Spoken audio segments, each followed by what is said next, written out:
don't think that's the time to do that. Go to, It's one of the, it's on, it should be on. Siri. No, I don't want, not now. How do you get me on this screen? I'm sure we're going to get some Okay. remedial instruction on that. Okay, Too long. I may have to use, The public comment cards are just outside the door, and because of the change up, I accidentally don't have the agenda, so the agenda's right there for the two items that we'll be discussing tonight. Thank you. John's gonna be gone, is that what? so do they need to turn this one off? We I just feel like proceed interfering is without really the wrong. iPads? Would that be impossible? Or do you I try don't to know. get it to- Oh yeah, you can go. The iPads are only going to provide you with the agenda items and your attachments and stuff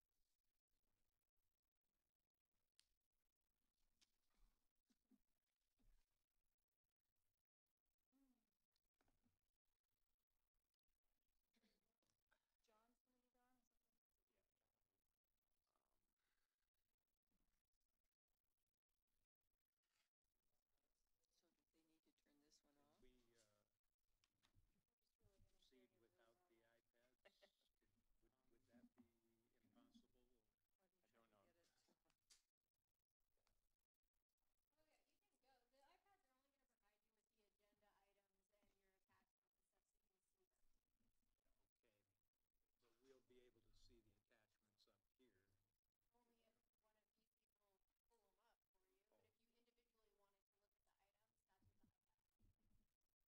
you've now joined this meeting.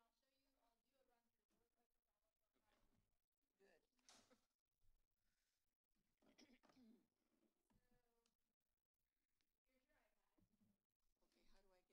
the call to order, public comment, public hearing, and each item. So if you want to click on the first public hearing item, the 3A, you click on it, Oh, okay. and then the items that are attached are over here to the right. Mhm. So you can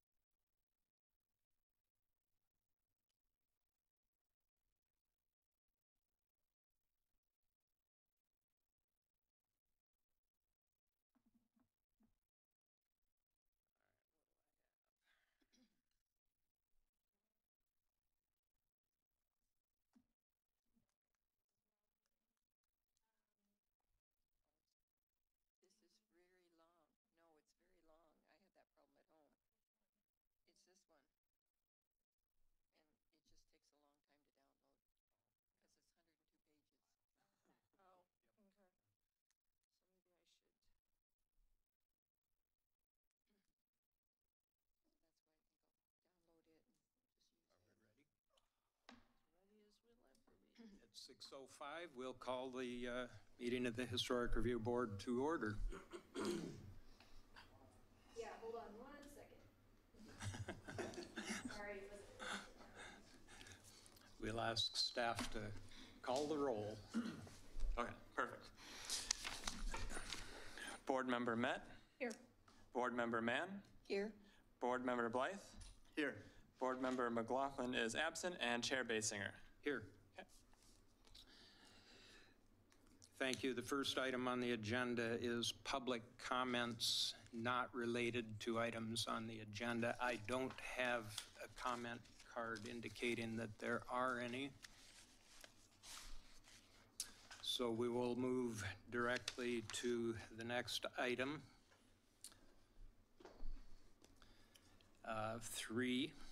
3A. regarding the Kanema cottages. And for that, we'll open a public hearing. We do have the procedures over here, and we will follow those. I am going to read the compulsory script here. The following is to be read prior to the opening of the first quasi-judicial public hearing on the agenda. That's 3A.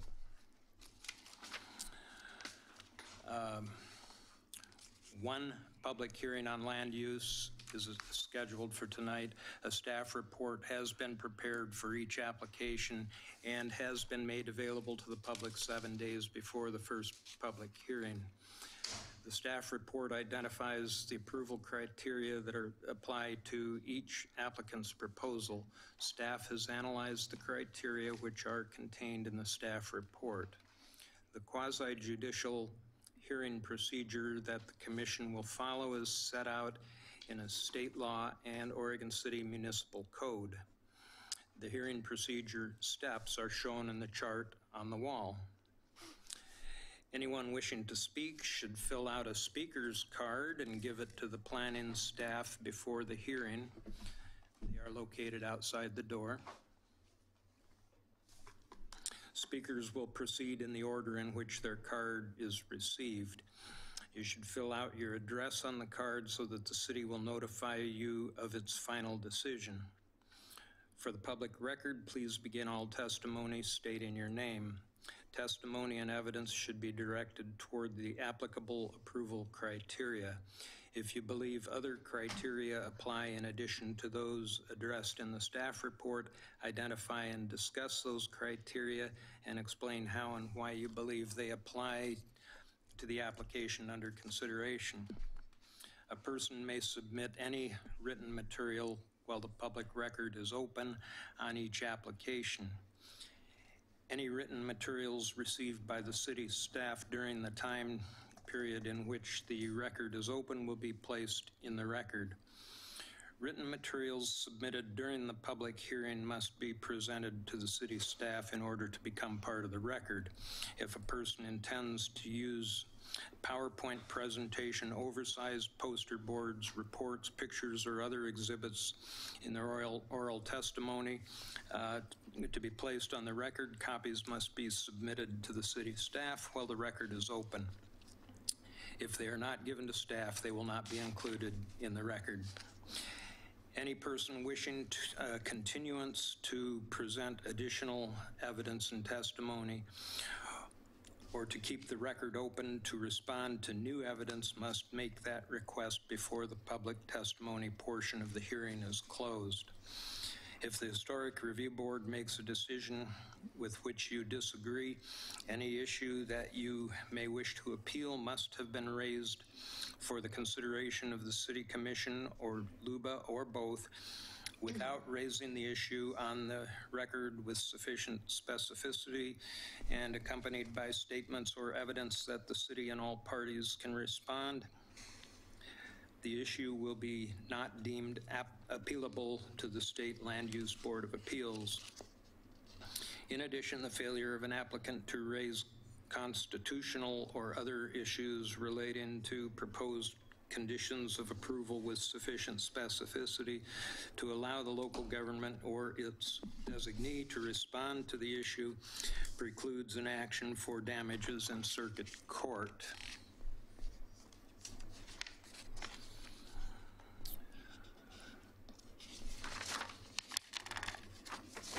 Hold on here. I have more pages. Yes, I do. For each public hearing, we state now we will open the record for Oregon City file number. What is the file number on this? PC 17, MD-17, or MD-17-01, 02, 03, 04, 05, and 06. Thank you. Does any commissioner have any ex parte contacts, conflicts of interest, bias, or any other statements to declare? I do not. I don't. No. Nor do I. Beyond those stated in the previous hearing, I have been involved in discussions in the neighborhood association. I've been present during those discussions, but I haven't participated in them. Is there anyone in the audience who wish to question any of the commissioners about these disclosures? Seeing none. And then also, can you declare if you've been to the site since our last meeting? I have been to the site as recently as today. As have I. I've also been at the site. And anything And also been significant to the you've site. noticed? Anything of significance you'd like to declare associated with that? Does anybody have anything else of significance? Does anyone in the audience wish to question any of the commissioners on the site visit? No. No, but I don't know if their microphones are on. It's hard to hear. Hard to hear. All right. So I guess, They are on. It's a little bit quiet on the other end of the room, so we might have to project a little bit tonight when discussion. and make sure it's within a couple inches of your mouth, and then you'll get it in the room. Otherwise, You can it's hear only it on kind of when the you get video. close. Thank you. All right, then, we will move forward with the public hearing on this item, starting with the staff report. Okay, thank you. My name is Trevor Martin, planner with the Oregon City Planning Division, and I don't have as in-depth of a staff report this week. I do have what I presented last week up on the projector behind me. And I may flip to a few things here and there, but mostly what I want to talk about tonight is the purview of the HRB in this application, because there are so many moving parts to this application.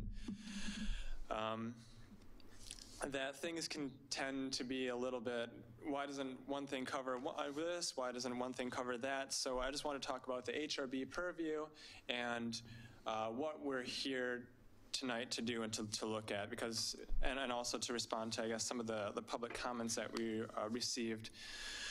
So the HRB is in charge of looking at the design, focusing on the design guidelines that are put forth by the that are put forth by 1740 and the Oregon City Municipal Code, which references the design guidelines for new construction. And we have this document. It's many pages long. It's available on the city website. But in there, it has a set of, I guess, it has a matrix of design criteria, and it kind of has a synopsis of the McLaughlin Conservation District as well as the Kenema National Historic District. And that's what the HRB, I guess, should be looking at, is what's put together in that matrix in the design guidelines for new construction. And that kind of brings us to some of the, I guess, some of the comments that we heard maybe about, I know we heard some last time about landslide insurance and that kind of information. Well, absolutely relevant to a project in Kenema. Absolutely. I mean, most of Kenema is in a geohazard area. The HRB doesn't really take into account the technical data when dealing with maybe landslides or in Kenema. However, the HRB can look at things like, is moving fill from one area to another, does that work within the neighborhood context? So there's kind of a balancing act that you have to look at there. And that's kind of, I guess, more or less what I wanted to talk about tonight, is that we can address items like that through the design of a site, but we really can't go in depth and look at maybe if a portion of land is sliding or something along those lines. It's really hard to do, and actually not possible to do from the Historic Review Board perspective. I guess, did anybody on the board have any maybe questions about that? Was there any confusion on some of those comments that we received? Okay. And I guess if anybody in the audience has questions on that, if you have public comments that you submitted and you want to ask anything maybe related to that, I'd be happy to answer any of the technical and the kind of the balancing act when looking at such items as our geologic hazards and our natural resources overlay district. We can't, while they are important and they will be reviewed in many instances within the Kenema area, they're not reviewed at the design process during the Historic Review Board public hearings. So we kind of have to pull those things out of what it is we're looking at and look at design-based criteria only. So that's mostly what I had to say. And we did receive some comments. I think they are in front of you from the Friends of Kenema nonprofit. Trevor, I do have a question. Yes. And that is, I noticed in part of your staff summary, you titled it Type 3 Review. Now, are there more than one type of review? Yes, there are. There are 1, 2, 3, and 4. There's different levels of review. Okay. So, that kind of brings me, that kind of brings us all around. So what the design review process is a type 3, which means it goes to a public hearing, and there's an opportunity for public comment at a public forum to be on camera and kind of have an open discussion back and forth. So that's type 3. Type 4 is like that, but it's at the city commission level, and it's for very specific applications only, such as the comp plan amendment, which we won't do anything like that here. So anything that comes for a public hearing here would be a type 3 review? Correct. Okay. And then we have the 1 and 2 level reviews. So the type 1 reviews are they're our lowest level review, and they're usually over the counter or maybe a couple day review. And it's for things such as facade changes and items like that on commercial buildings. Yeah, we deal with those mostly, or maybe, and that kind of, I guess that goes into the HRB policies that you have in place. Say if somebody wants to make an alteration to a designated structure, we would, looking at those policies, and if it's spelled out in those policies, such as painting or replacing a window, I can do that through a type 1 level review at staff, but if it's anything like an addition, altering the roof line, I have to bring that to the HRB for a type 3 level review. Then the type 2 level reviews are somewhere in the middle. They have a public comment period, but they don't have a public hearing unless they're appealed. And depending on the type of application, it's appealed to different bodies. But that's where the type 2 level of review for that, which goes out for public comment, that's where your NROD and that's where your geologic hazards overlay is reviewed. So neighbors within 300 feet of the site will be getting a letter in the mail soliciting public comment for any project. The thing that distinguishes the difference between type 1 through 4 is the level of discretion in the approval criteria.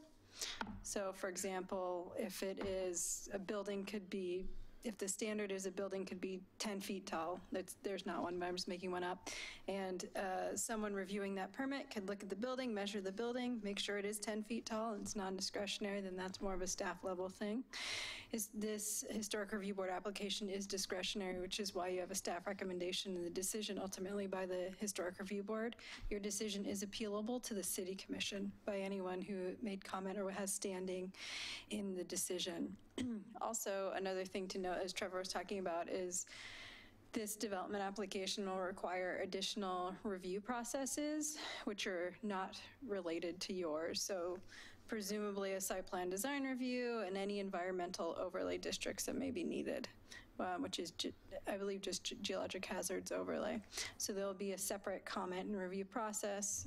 So the public will have an opportunity to comment on those relevant approval criteria once the applicant submits those and has the necessary studies. Okay. And the burden is always ultimately on the applicant to demonstrate compliance with the standards in the code. Okay. Thank you. The applicant, Chris Staggs, may come forward, and you'll have 15 minutes to tell us how you enjoyed the eclipse or whatever else. Does it matter which one I use? Okay. Can you hear me okay? Okay. And if you You could know- start by just stating your name for the record? Yeah. My name is Christopher Staggs, and I live at 8903 Southwest Nordic Drive in Portland, Oregon. You know, I'd like to just do an overview of what we're planning on doing on the property. And at this point, we have kind of reiterated everything that we're planning on building here many, many times. And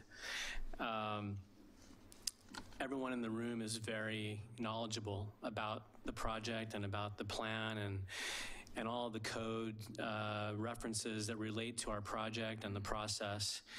So in some ways, I feel like it would be a much better use of time rather than going through the proposal again. I'd rather go back and address some of the public comments that were made. And, you know, ultimately, my goal is to compel and convince my neighbors, more than anything, that what we're doing, I think, is good for the neighborhood. Everything that we're proposing is within the guidelines of the underlying zoning, and all the zoning and all the code references that we've been talking about for the past year. And we have, through that process, made adjustments to our project whenever it's been suggested that we adjust, we've adjusted in order so that we could be more in compliance and more aligned with the context of Kenema. Because ultimately, the one piece of this that is, I'll say, subjective, is the interpretation of the Kenema historic appropriateness of the development. And we have tried to ensure that everything that we're doing and proposing, based on the comments from the based from the Kenema Neighborhood Association, the many times that we've interacted with that group and that community and shared what we're planning on doing, and in all of our interaction with the HRB over the past year plus or minus, we have adjusted and discussed and come back and address those issues very consistently, I believe. So I'd like to say tonight that we have, and when you look at the staff report, the staff agrees that what we're doing is, the staff is recommending approval of our proposal. And so we've worked closely with them over this period of time too. So rather than explain everything that we're planning on doing again, I'd just like to reemphasize and reiterate that we'd like to build an appropriate small home community in the Kenema neighborhood that we believe and staff believes, and many of the people of Kenema believe, actually, that this is a very appropriate development for the Kenema neighborhood. If you look back historically at the several hearings that we've had and the public comment, the people that have made the negative comments or the challenging comments and raised those kinds of kind of in opposition of the development are very few when you compare that to the whole neighborhood. So, and you know, I'm not I'm not, just getting a little personal here, I'm not the type of person that enjoys or likes to bring up criticism or negative issues and comments about the people that I'm working with in general. I prefer to work collaboratively and to do things in a way that everyone sort of work together to come to a complete whole picture of what something should be. As an architect, that's been my career, is doing that, involved in that process. So I'm very much a collaborator, and was honestly pretty surprised by some of the response and the public comments that were made, because many of them are frankly irrelevant. As Trevor was mentioning earlier, many of the public comments are not relevant to the HRB process. And we have a lot of, we have other steps that we're taking in the next steps of the process with the geotechnical hazard application and with a review and with the site plan review that will be addressing all these other issues and questions related to the geotechnical aspects of the development. So I'd like to suggest tonight that what we're proposing is in alignment with the Kenema context. The planning staff of the city agrees with us and has recommended approval of the project. And I would like tonight to address any questions or issues related to the Historic Review Board aspect of what we're really here for tonight, rather than spend a great deal of time. I know that public comment must be heard, but it would be great if we could focus on kind of really why we're here, is to address the historic appropriateness of our project and of this development. And ultimately, again, I just want to reiterate that I understand the neighbors and their thoughts on where they live and the context of Kenema. Again, I have been involved with many projects myself as an architect where the appropriateness of a building, of a development in the context of a place is hugely important for the appropriate solution, design solution. So Kenema is quirky. Kenema's got a lot of things going on. No curbs, no sidewalks, cars parked wherever, eclectic, historic, underlying zoning. There's a lot of moving parts. But I think ultimately what we proposed in our project from day one, in my first meeting with the city, with the planning staff, was, we talked about all the things we should consider. And we have exhaustively considered. We have 100-page reports and historic. We spent hours walking through Kenema, photographing, measuring, looking, observing, absorbing, understanding Kenema, because that's how we do things. We approach things in a sort of academic way, in that we do research and we want to understand the place. So I thought it was important for me tonight to kind of express these things and say these things, in part because there are two new members of the Historic Review Board. So I want to emphasize and kind of reiterate that what we've done and where we're at today. Of course, I am biased, and I think that our project should be approved, and I think it's wonderful, and I think it works in Kenema.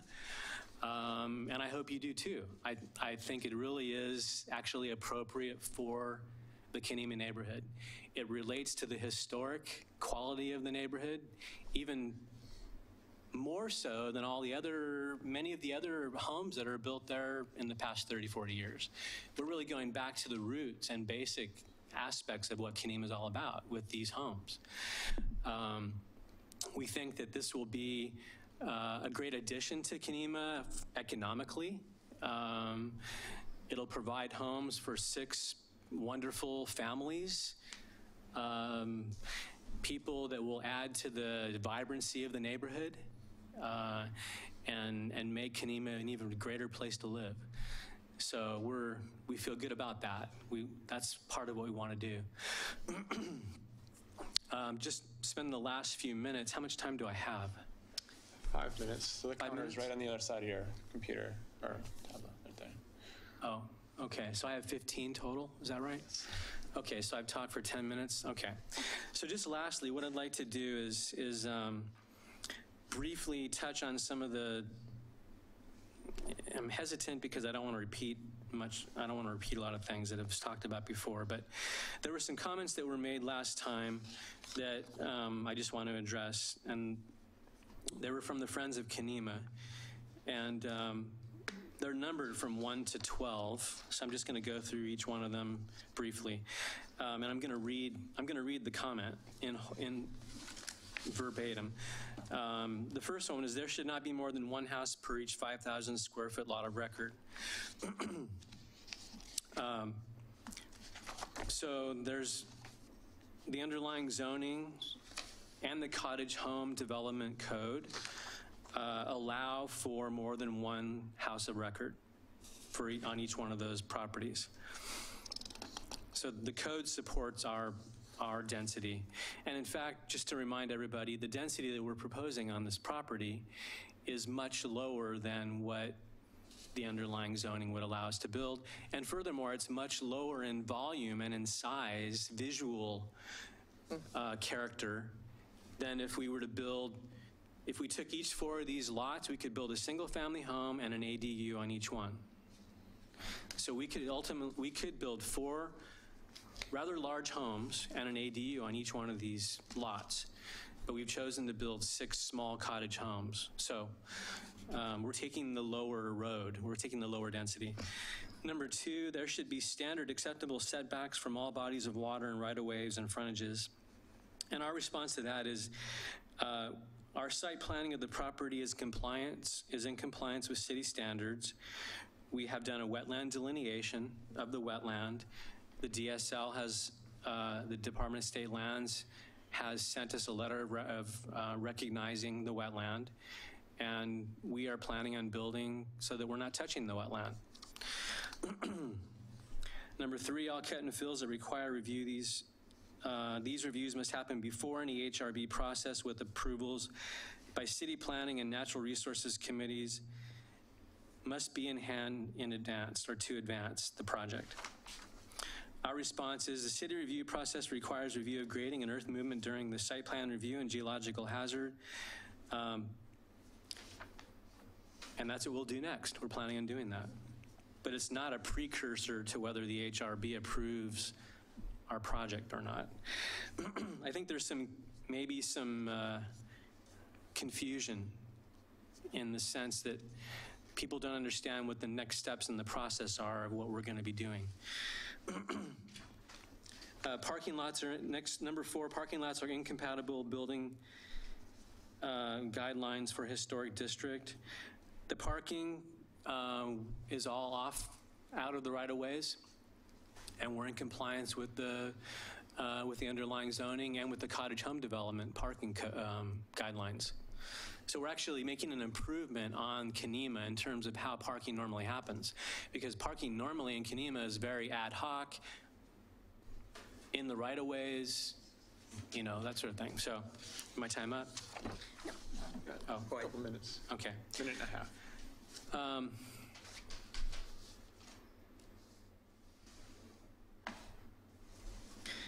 The rest of the comments, I just want to make a statement about them in general, and then I'll end my comments.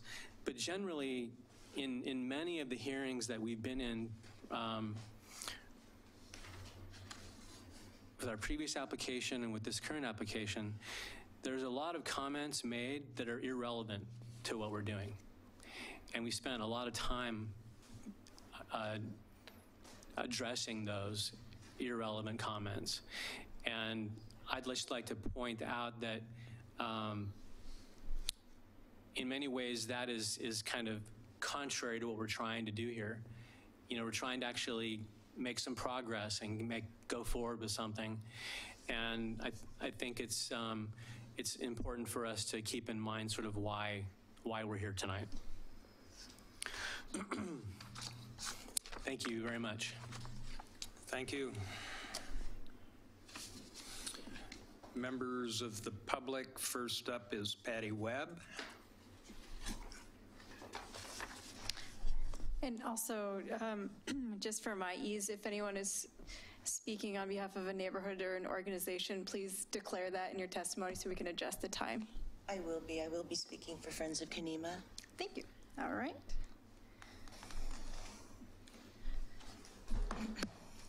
Friends of Kenema believes this entire cottage concept is a violation of the most basic historic building guidelines and will be a detriment to our historic neighborhood. It will be a complete lifestyle change for the surrounding homeowners, will increase flooding to properties downhill, will waterlog and weaken the foot of an active landslide above Kenema and below other homes uphill, literally paving the way for more projects just like it. It is negligent of the HRB to not acknowledge parts of the historic building code, which are written and should be enforced for not only stylistic reasons, but safety. Yes, it is HRB responsibility to enforce upon this cottage project rules pertaining to inappropriate changes in topography, excess paving and impervious surfaces, and you see the list. Included is a very long list of historic style violations for each house. Not one of these homes resemble a vernacular and do not qualify to be called that. It's unrealistic to expect us to use the time allotted for one home to object to 6, especially with all the violations of the project as a whole. If the project has more violations than can be read in 3 minutes, again, why has it gotten this far along in the process? Yet Mr. Staggs continues to bring the same inappropriate ideas back again and again. These lots have stood vacant for this long for good reasons being ignored now for the sake of commerce. Kenema's original homes were built by the people that would live in them with their families, not just as future rentals or little flip this house investments. They cared about the safety of their families and neighbors.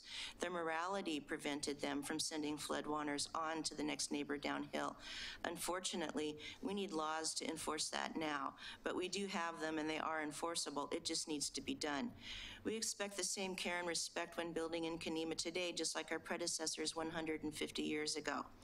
The HRB has means and responsibility to enforce these historic codes and protect us from future developments like this one already planned for Kenema.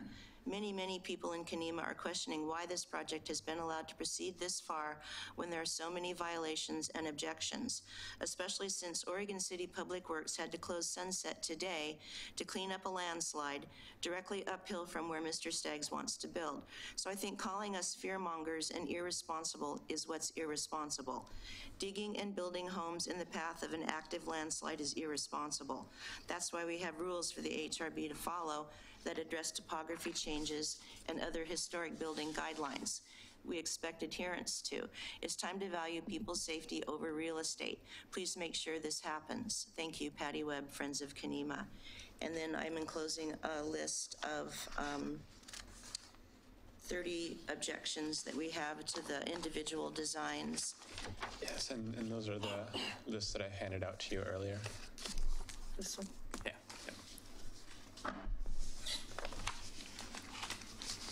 Thank you. Paul Edgar.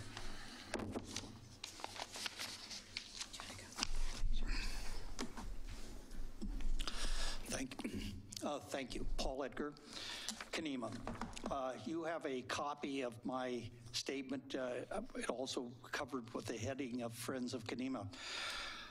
I want to make a statement up front.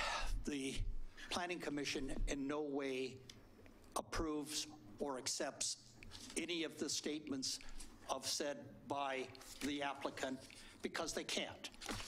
That's an inferral that shows a statement that is inappropriate. This case is about putting 6 houses in which 5 of the houses are literally on 2 lots. And those 2 lots are now being impacted where 80% of those lots are covered with impervious surface when I define roofs, concrete, and asphalt. As an environmentalist and somebody who cares about wetlands and streams and rivers and stuff, You can't pave over the world. And this is an application to do that. The idea where I would be asking for incentives to allow me to do this is like saying, well, I would otherwise have to build on a wetlands. We know you can't build on a wetland. It's against all code and all logic. But that's what is being presented within this idea that that's the reason why they should have historic preservation incentives to allow them to do this. Now, honestly, is that right? The code tells us it's not right. Also, he infers that a cottage homes overrides historic preservation code. We already heard from the city planning that that's not the case. We have to, this is adjudicated and judged by 1740, period. Not anything else, not any other code out there. That takes precedence over all of the discussion and the considerations that you make. In here, in this document of 4 pages, what I try to spell out is every point right down the line based upon 1740 code and why what he's saying and attempting to do is not appropriate. It violates the basic principles. We hope to hear from you. I know I'm speaking as an individual now because of what we're doing, but I care about Kenema. I'm a historic review board for Clackamas, a member of the Clackamas County. I understand code, and if anybody ever were to come into Kenema and take a look at what I've done with my own personal properties, you will see what I do, and I do it right. Thank you. Thank you. This one has no name on it. It says Friends of Kenema, period. Oh, I think that was... That was... Hold it up. That was the one that... That's mine. Okay, yeah, that was the one that Patty had, I think, just read. Tori Goodwin.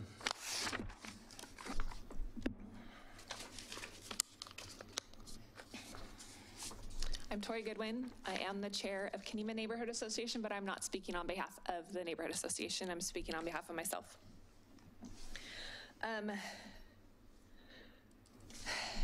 This cottage development, I live in the house that, for those of you who don't know who I am, I live in the house that's this development surrounding. And I don't have the schooling, the knowledge, the background to fight this as effectively, or not fight it, but to speak, I guess, in an educative manner on this. It's strictly, unfortunately, my heart and what I can see with my own eyes and what I know Kenema is. And this cottage development, to me, devalues the historical registry of Kenema. The Historical Review Board is in place to protect our neighborhood's historical status. And unfortunately, because I'm not as schooled as planners and historical, people and land use people, I'm relying on you guys. I'm relying on neighbors that might have the knowledge. I'm relying on the city to protect our neighborhood and protect the historical aspect of our neighborhood. And we have guidelines in place that this project is going against. The cottage development is asking us to bend our guidelines. The guidelines you're compromising on, such as setbacks, non-historical architecture, and preservation incentives. Those are rules put in place to protect our historical registry, and we're being asked to compromise on them, and I feel that we need to uphold our guidelines.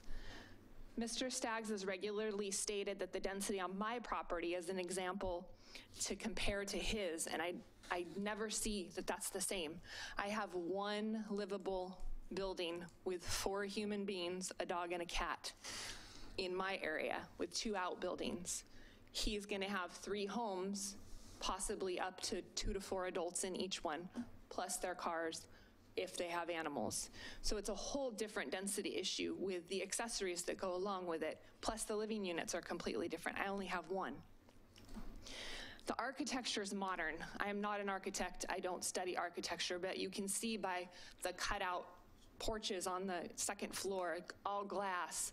The design is not Kenema at all. It's not historical. It's very modern in, I can say, a non-educated architecture eye. I mean, just driving through, you can see, you know, he continually compares his architecture to homes on other streets.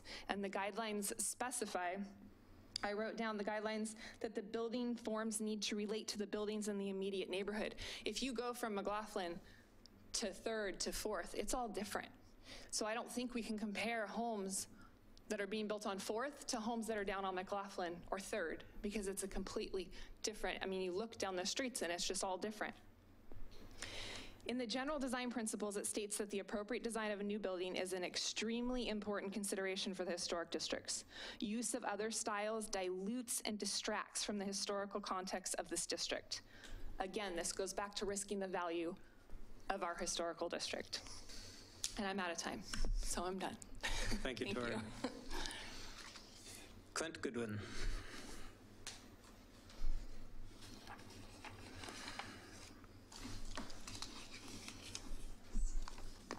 Hi, Janet. I don't think I've met you or talked in front of you. Welcome. Clint Goodwin, Kenema, same house that she was just talking to you about. I have in front of me the Oregon City Historic District's design guidelines. You guys are really familiar, should be familiar with it. This is the guidelines for Kenema District. And some of the guidelines under the second page is characteristics of style. I want to mention some of the things in quote Mr. Staggs: historic appropriateness, and wanting to, quote, build a small, I can't read my own writing, a small community in the Kenema neighborhood. So what you have is someone who wants to build a community within an already community. That doesn't even make sense. First of all, under the characteristic of the style, lots number 2 on that list says right here in your own rules, in our rules that we are to go by, lots range from 50 to 100 square footage, or by 100 by 100 square footage, and contain a single home. Those are your guidelines. Next, I want to go to character guidelines in this same set of rules. Use of site, under use of site. Down under, let's see, landscaping, paving. Right in paving, it says not allowed patios, courtyards, and parking spaces between the front or side were exposed of the building and the street. As you see, number 4, number 5, and number 2 violate that. Building placement, how buildings are located on the site, is also in your rules. Down below that, it says not allowed irregularly spaced buildings within a regular spaced neighborhood context, or regularly spaced buildings within an irregular spaced neighborhood context. If you look at the building in the corner where I live, completely different than what we're at. Way more buildings, 6 buildings, not regular. Crowded building sites from too large of a building or too small of a lot dimension, houses spaced tightly together, or disrupting the neighborhood rhythm. This disrupts the neighborhood rhythm, you guys. I know you all see it, you all pass it every day, well, most of you do. Spacing that diminishes the historic quality of existing historic resources. That house that I'm in, built in 1867, being surrounded by houses and cottages that have nothing to do with that style. Again, vinyl windows are permittable in Oregon City, but they're not permissible in Kenema. Neither should this be. I don't care if it's permittable in Oregon City, it's not permissible in Kenema according to our own rules. Placement of buildings that diminish the historic resource or neighborhood quality. I also want to say, this has been going on for a year. You guys have given him list after list after list of things to do. He has ignored all of it. From the chalet type windows and porches, he's ignored it. The only thing he's done is because he had to, is remove the 7th building. I know, remove the 1 building because of the setbacks, because it was impossible for him to build that. That's it. Other than that, it's been a big finger to the HRB. Please be aware, you guys. Thank you. Thank you, Clint. I have no other comment cards. Nobody's raising their hands. Mr. Staggs, do you have any statements to make in rebuttal? Okay. I have a question. Will there be a time when I can ask specific questions of Mr. Staggs This is it. right now? And I do have a couple of questions for you. State your name again, just for the record. Yeah, Chris Staggs. The question I have is, I'm sure you're well aware of what the staff report includes for conditions for approval. Yes. Are there any of those conditions of approval that you feel you would not be able to meet? No. You could meet all of them, which would include like not having cutouts for the roof? At the last meeting, we talked about the cutouts of the roof, and I suggested that we didn't really get a chance to elaborate on that discussion, but I suggested that we move them away from the end of the home, but still have a cutout for for the upstairs balcony of those units. Okay, and see, that's the reason I ask, is because I remember you saying that, but the current staff report says that there would be no cutouts. Does it say that definitively, no cutouts? On page 38. So in the findings, it talks about no cutouts, but it's not in the conditions, but it can be made a condition. It can be crafted into any sort of condition. I left it that way more for, I guess, discussion and maybe open to your discretion, how you wanted to address that. So right now, that one is not exactly a condition of approval that you have listed. The findings in the staff report indicate that there should be no cutouts. It should have been put on the list of conditions of approval, but it wasn't At the carried over beginning? to the list, yeah. Okay, because on page 38 and 42, it specifically says. So you can, a historic review board can amend this this is your recommendation. So if you want it copied over to the list of conditions of approvals, let us know. If you want it removed, let us know, and we can make those changes before we send out a notice of decision. Okay, and the additional question that I had that had to do with the staff report has to do with the retaining walls that would be necessary to lower the grade on the front of where house number 1 is. Yes. And it states that they can be no higher than 3.5 feet. Yeah, that is another, I think, clarification that we made at the last hearing. Trevor, if you remember, we talked about that. But essentially what we've done is we've designed the retaining wall on this western property so that where it hits the property line or the right-of-way, and the lower portion of the retaining wall as it goes back into the property would be no more than 3.5 feet high, and then it's stepping, so it would step up to the higher level. But out at the right-of-way and the property line, it would be no more than 3.5 feet high. Okay. And that is something we talked about in the last hearing, that the current way that it's written in the staff report suggests that that retaining wall would be no more than 3.5 feet high in its entirety, which is not correct. Okay, so if you compared the street level to where the top of the retaining wall is at the back, it's 10 feet, but it is not right at that moment. There's not a retaining wall that is 10 feet tall. Is that right? It's never completely 10 feet tall because we're stepping it. If I can go up to there sure. and show you. So what this drawing is illustrating is a 3.5 foot tall, starting at 3.5 feet here, and then it's stepping so that it's going along the grade. You can see the natural grade sort of behind here going up.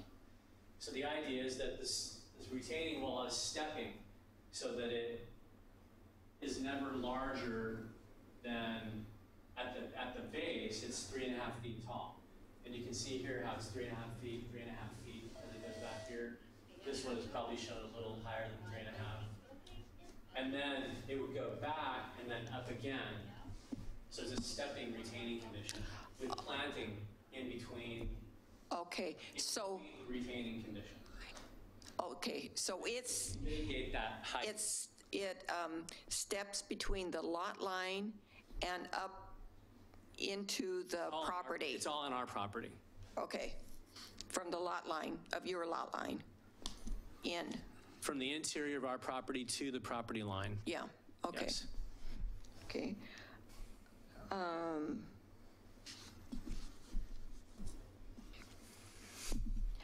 The other question I had to do with windows and doors. Yes.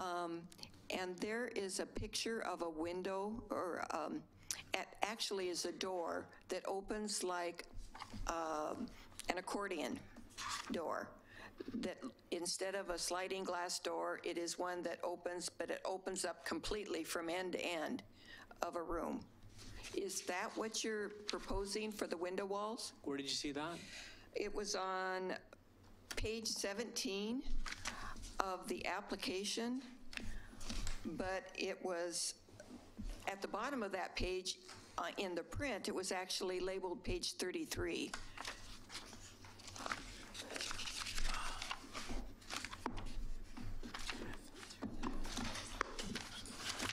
Maybe we can find it here. I don't believe we're proposing any accordion doors. Okay.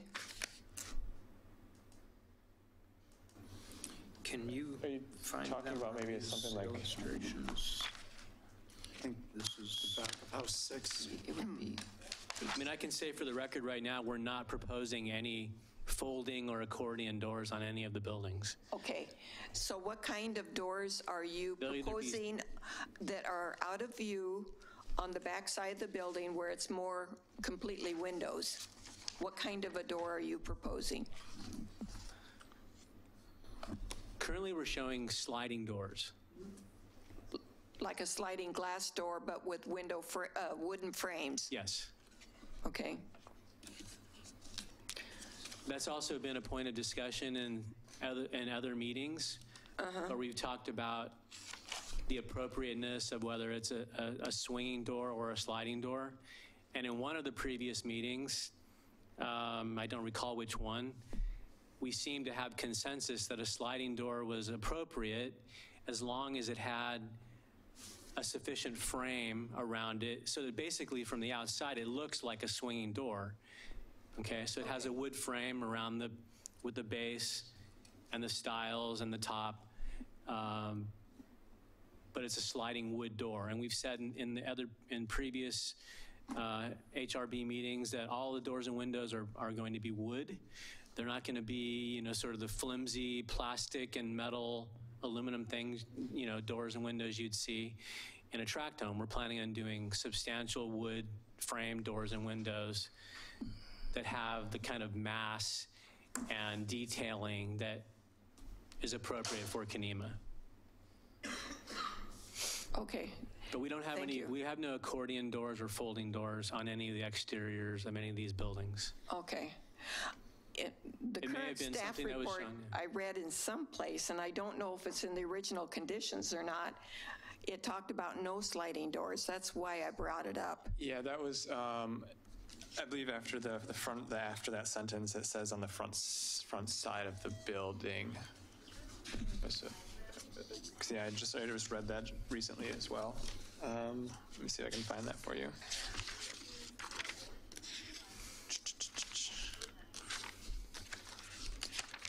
Well, let's see. And we can amend the staff report Yeah, to the and wishes of absolutely. the board.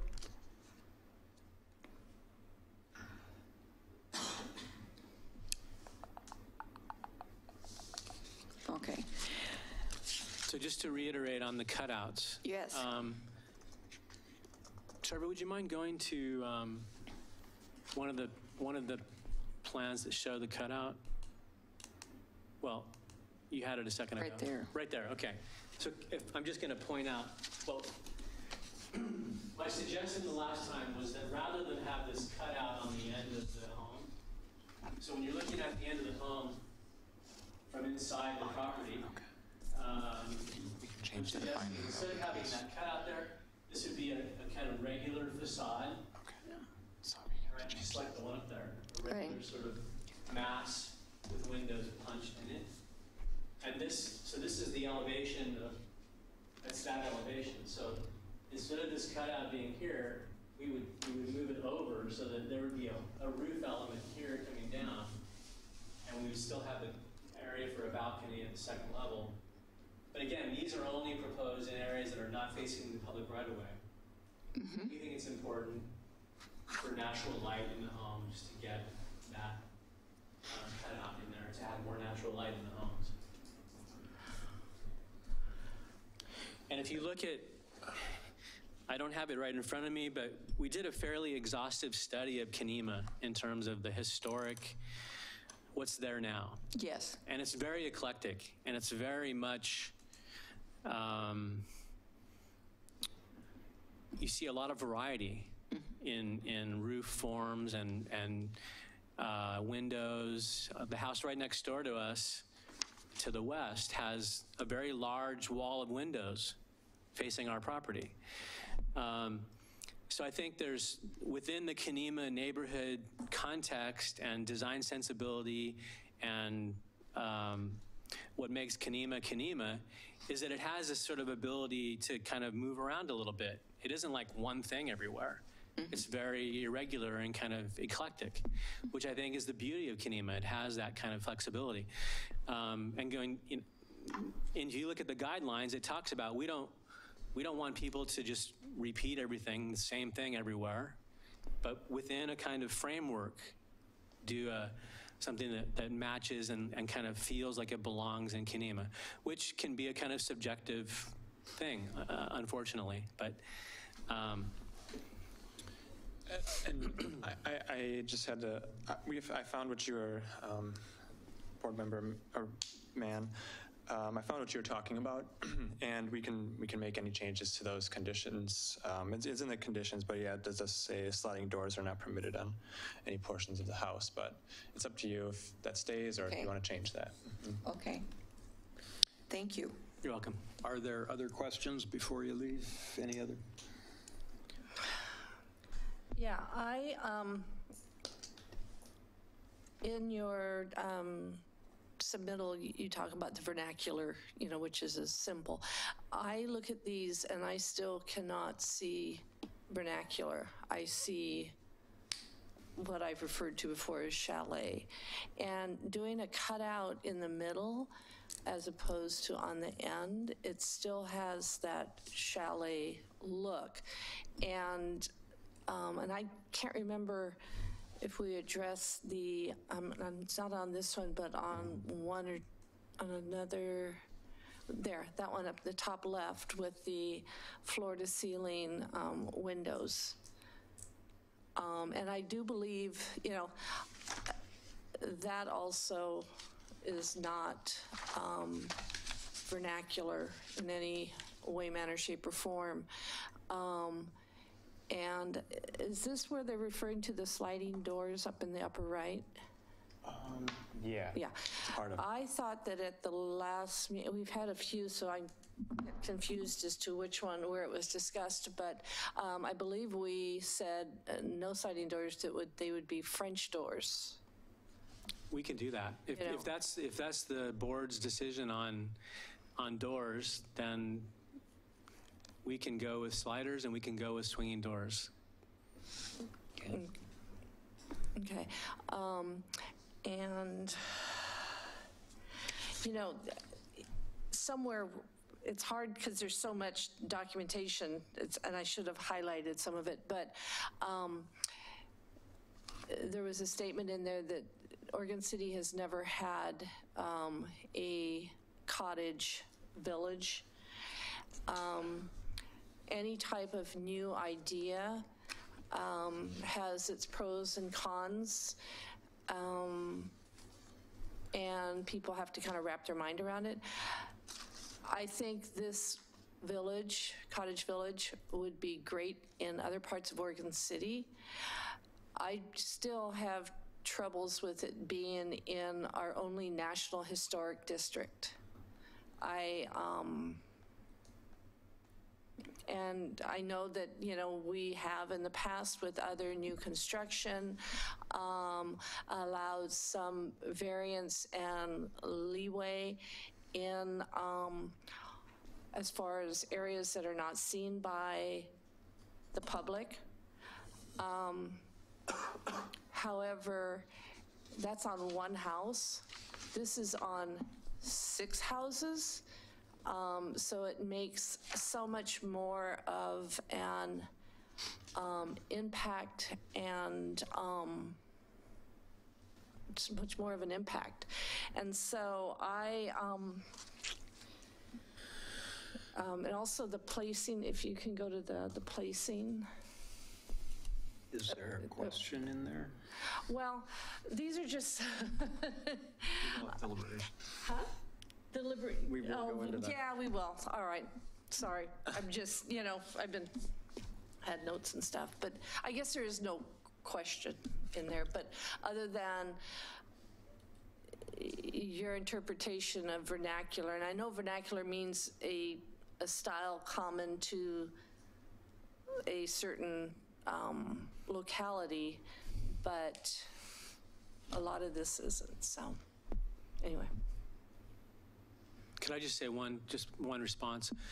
I think it's important, and in reading the historic guidelines for the city of Oregon City, in the very beginning pages, it talks about, and I don't have it, I'm paraphrasing. I don't have it right in front of me, but it talks about new development.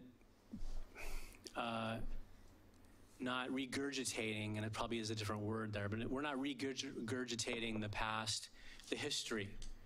We're working with the history. And over the past century, there's been various responses and interpretations to that historic context that's been there. Some good and some maybe not so good. But the current city guidelines talk about that in the very beginning, where it talks about working with and not doing exactly what. Not recreating. We're not recreating the history. Right. So I think that leaves a lot of that lets us have more flexibility.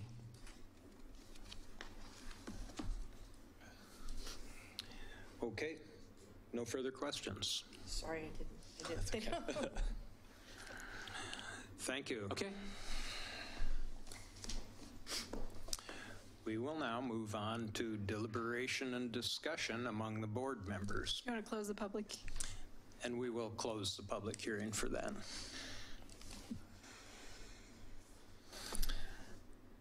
I am ready to make a motion, and I want to say up front, though, that I would be making a motion in favor of approval with conditions, and then we could discuss it. But I would require, somebody else would have to approve my motion, realizing that they didn't have to vote for the final thing after the discussion. I think it's a little premature to make a motion before every board member's had an opportunity to comment. Well, and that's one of the things I thought, this would give you a platform to talk about it. By having a motion on the floor. Is there a second to the motion? Well, I have to make the motion first, but I don't know if any, So typically, you would go through and everyone would just say their deliberations, and Yes. then you would do a motion afterwards. that's fine. Why don't we go that way? We have a staff report here that's 50-some pages long, but I would like to follow through it kind of in the order that it's presented, step by step, because it's very thorough and very logical in its organization.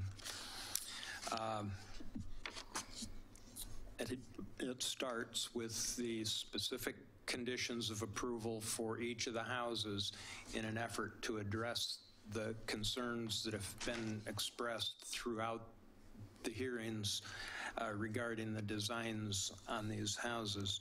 So I don't know if you have a copy of the revised, okay, is that revised August 15th?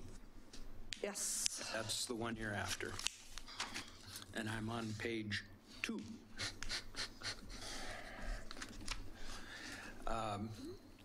which states the conditions of approval for house number 1.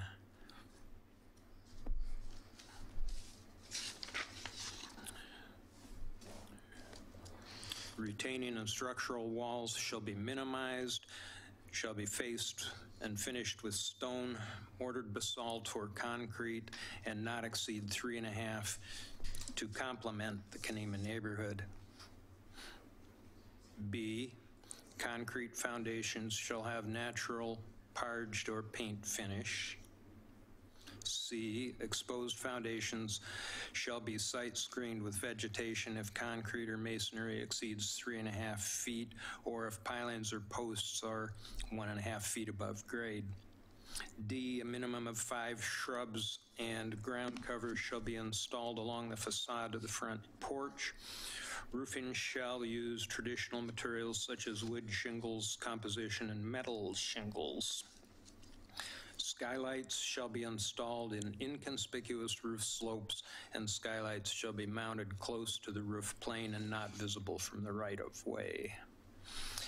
I should point out that the illustrations that we see on the board were made before these conditions of approval were written, so we don't expect to see those in the drawings. Correct. Yes, and if it's helpful for the board, Trevor also has a list of the issues that were brought up during tonight's hearing as well, Yeah, so we for all homes collectively. jump back and forth. So I would ask any board members if they have any additional conditions that they would add to that list, or if they want to delete any of the conditions that are listed. And I don't know if we can bring this document up on the screen or not. So as mentioned in previous meetings, the siting of House 1 is below the natural slope off of 4th Avenue, so it's lower than the houses bordering it on either side. It's Appropriate connected to the siting, in my opinion, would be that the elevation be equal to the 2 houses adjacent to it. I hit this back one time too many. Sorry. There, notice. Oh, there. Q-slip. House 1.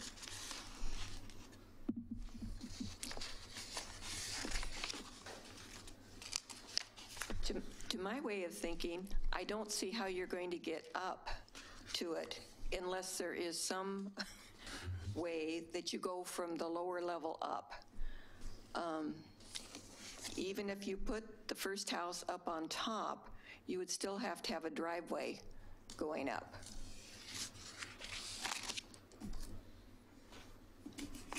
So Yes, you would have to have a retaining wall, basically. No, I think you're misunderstanding what I'm saying. The other houses, the existing design as it is requires cutting deeply into that slope to be able to site that house that low, so removing a significant amount of earth from that spot. In my opinion, the appropriate siting would be to move, I'm looking at page 6 of the staff report, would be to move that house back such that it's in line with the 2 houses adjacent. So you can see based on it's the contrast on the topography on the layout there is not very visible on the projected screen, but on the report on the iPads it's easier to see. Roughly the 2 houses adjacent follow the similar topography line within a few feet. That would be the natural context and siting for the house. That would follow the existing kind of lay of the land.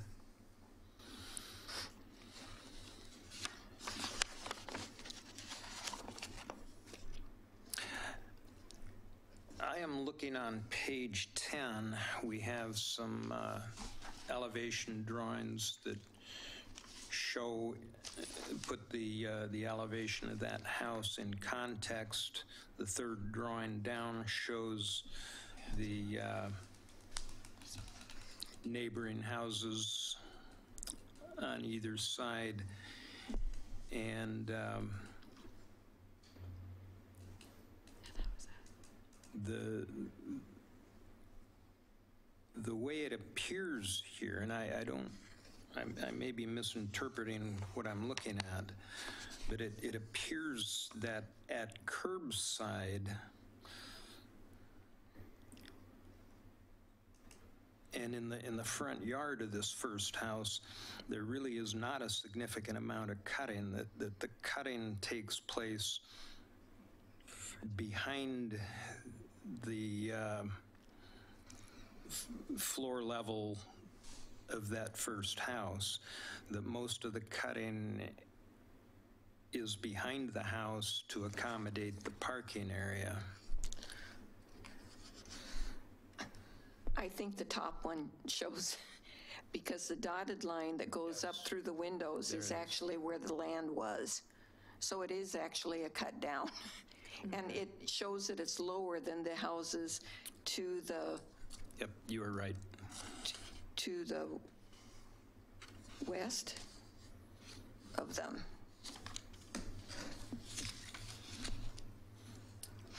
I happen to think, though, that it is more balanced the way it's rendered on the drawings. And I'm not too concerned about it being lower or further in front than the houses on either side of it, because it means that it's not so much of a cookie cutter approach, which the rest of Kenema is not either, because there are varied setbacks all along the street.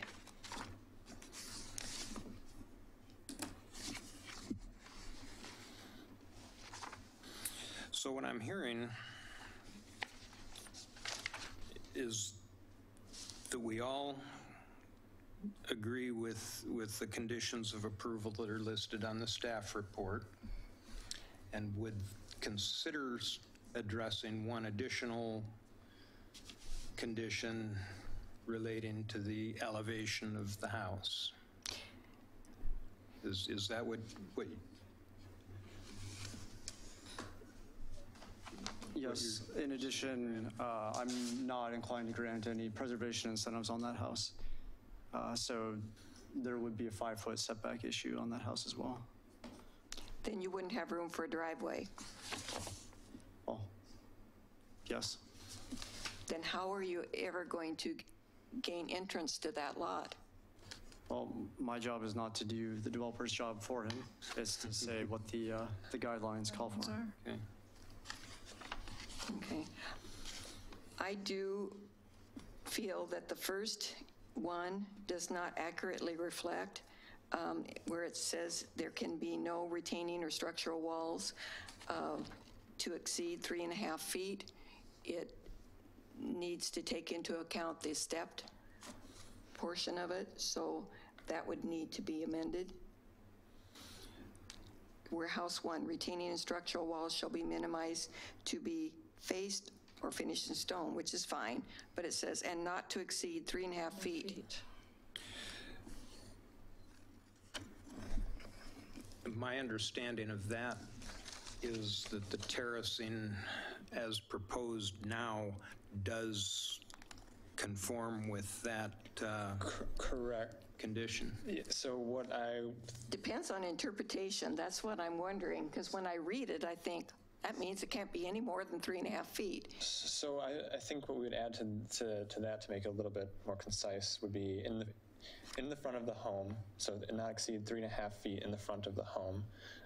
You could say something 3.5 feet from grade in the front of the home. That would mean following the grade up.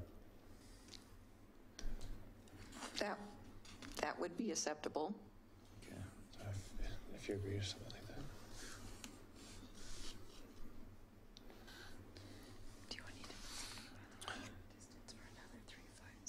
So read how the, Like the separation between the steps.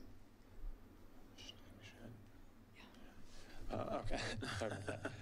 So there is another part of retaining walls that's not in here, but we can make this change, and it's in the city code, but not in this portion of it. But we do have our code does say about anytime a retaining wall goes 3.5 feet up, it needs to be spaced out 2 feet. 3.5 feet up, spaced out 2 feet. So it has to have a certain spacing to it, which would be something that we would add here, would probably want to add here as well.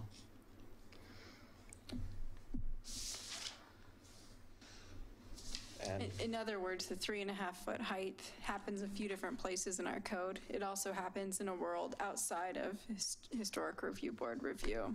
So you can step things, but you have to have spaces between you know, a horizontal distance between 3.5-foot retaining walls, and that's 2 feet in the other world. So I don't know if you want to specify a horizontal distance in your world.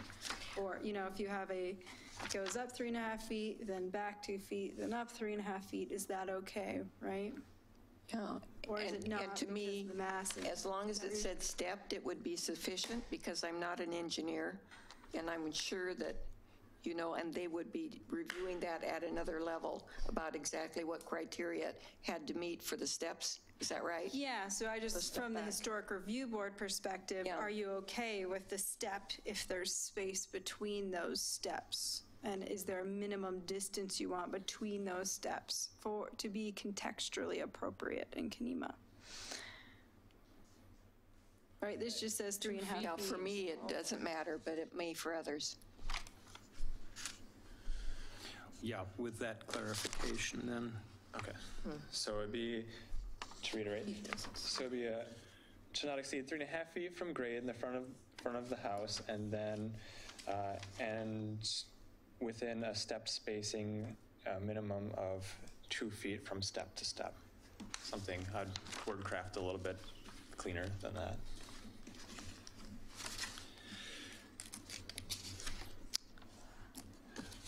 We will come back to these conditions. We'll look at 2 and 3. The conditions of approval stated for both of those houses are the same.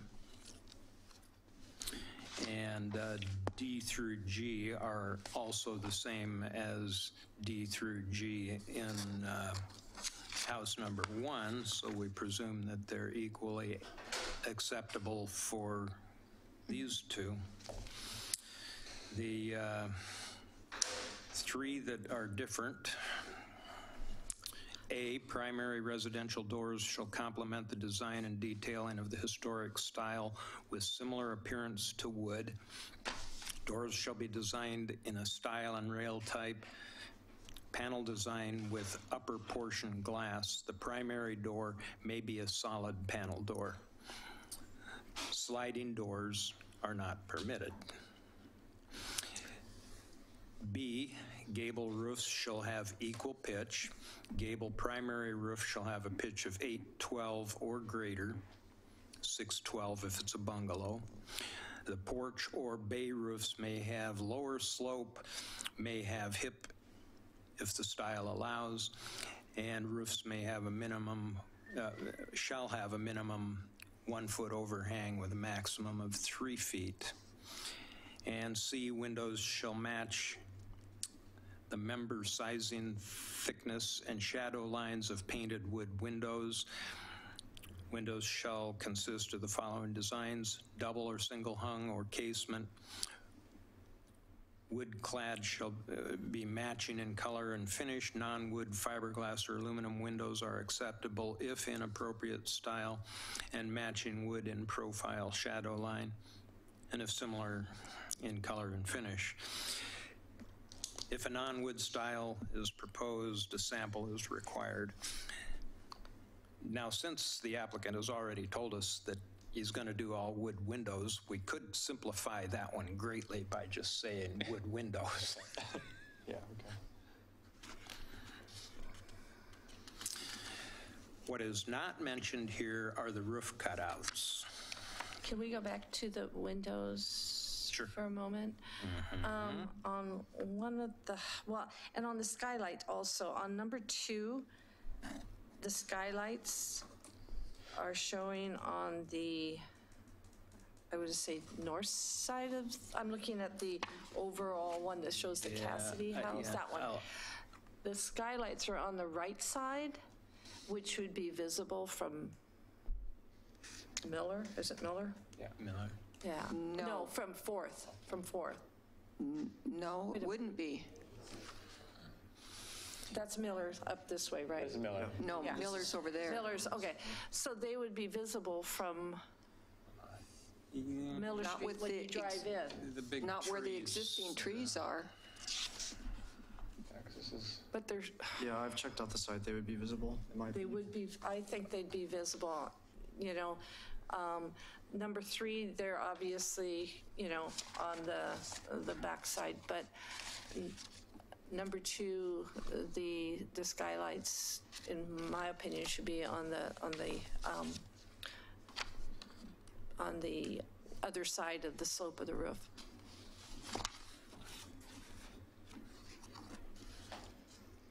That would be, Because there are trees there, but are they deciduous? I mean, during the winter. These are fir trees. They're fir trees. Okay, that's right, they are.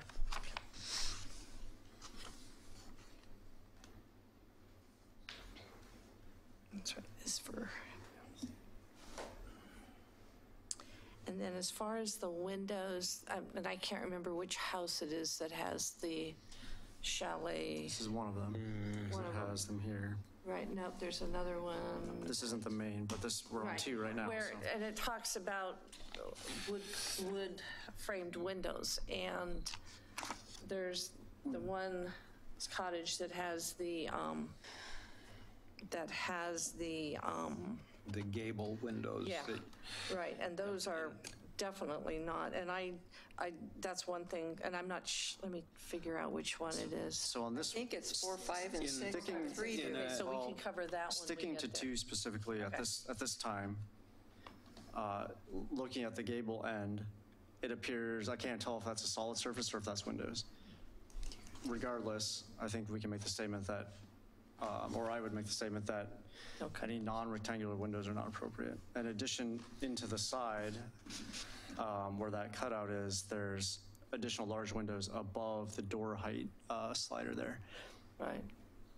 As a blanket condition that would apply to all the houses, I would say that the windows on the second story should not exceed a door height plus a transom. And they should be rectangular only. And wood. Are you writing that down? We had this discussion in an earlier hearing, and we were in substantial agreement on that point, that rectangular windows were far more appropriate. And when I say a transom, I mean in proportion to the door, so roughly 12-inch type of, in addition to the door height, 7-foot not door with height cutout. type of thing. Right, and then on the architectural side, on number 2, I don't feel that we've been given any justification for why a cutout of this nature would be appropriate for a vernacular style house. And I would add as a blanket condition for all the homes that all the cutouts be removed completely. I feel that it is an adaptation of the vernacular style, and if it is not visible from the road, which, as it's drawn right here, house 2, the cutout is visible from the road. But if it was moved back so that it was solid facing 4th Street, then it would be okay. And it would give more light in the house and more visual feeling of being outdoors when you're inside the house.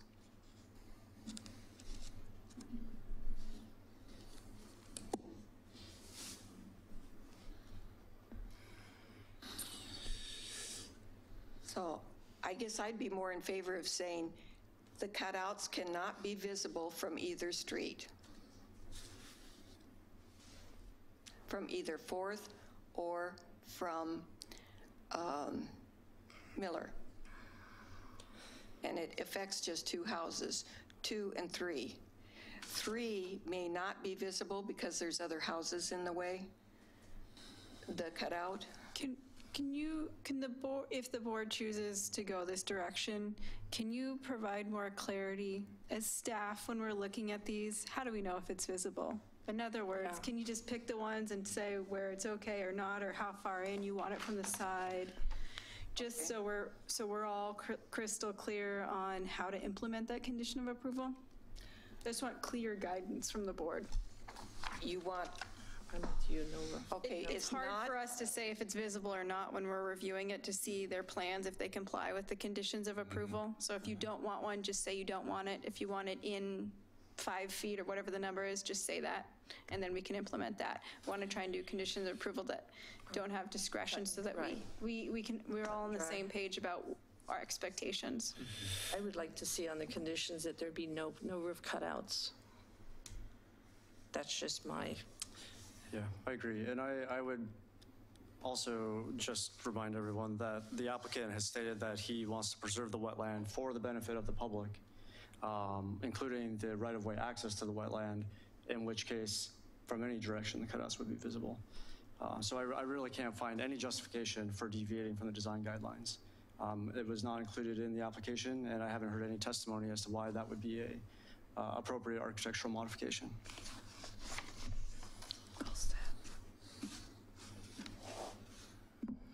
Will you make that note as a possible condition of approval that we will vote on when we get to that point? Correct. Yes, I can do that.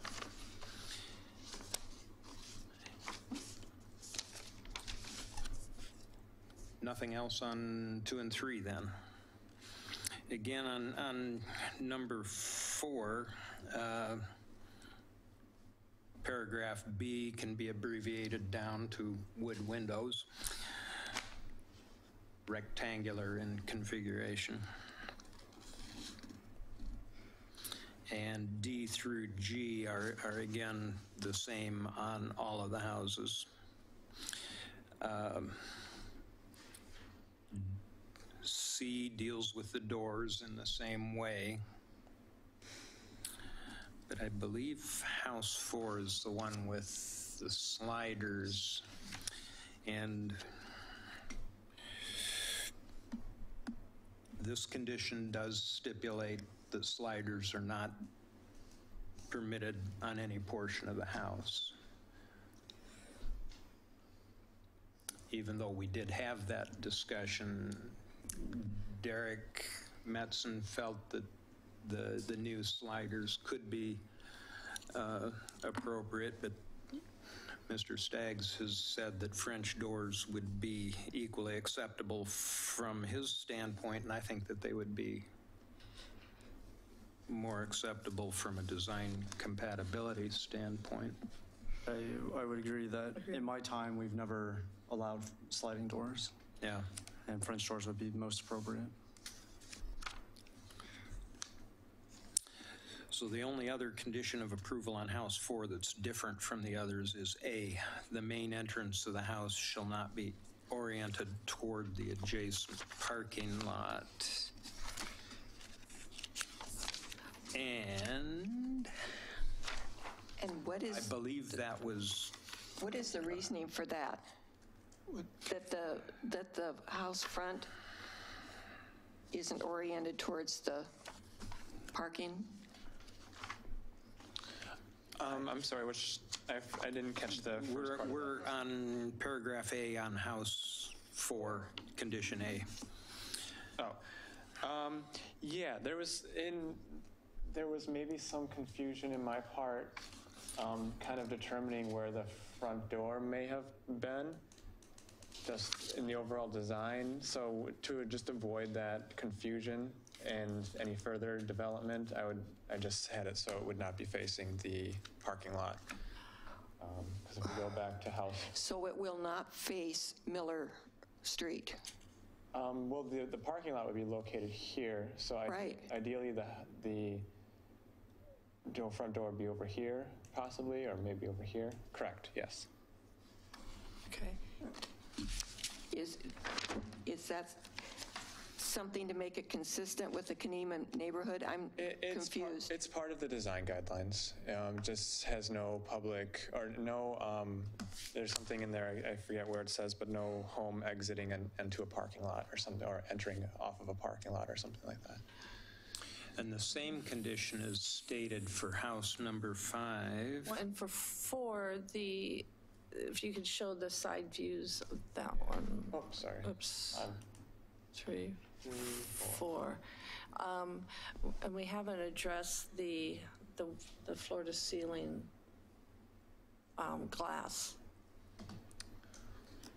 in any of these that unless I'm reading it wrong. Yeah, that should be incorporated into the discussion of windows. Yeah, that they need to be just like French doors, and then, but without the glass all the way to the peak. So it'd be filled in above, perhaps with just a. Yeah, the same condition I would apply to all. Right. At minimum was is that it's door height plus And then a a transom. would be the maximum. But would the whole, on that upper level, would that be all the way across? That one isn't. Some of them are, but that one is not, because there is a window over on the right-hand side right there. Yeah, it's That's a solid wall. siding on this. Oh. It sounds like you're looking to amend the condition to not only state that those second-story windows can't exceed the door heights plus a transom, which generally around a foot plus are rectangular in shape. So it sounds like you're interested in that triangle piece where it goes to the edge of the wall, For the, right. Correct. or square rectangular. Here we go.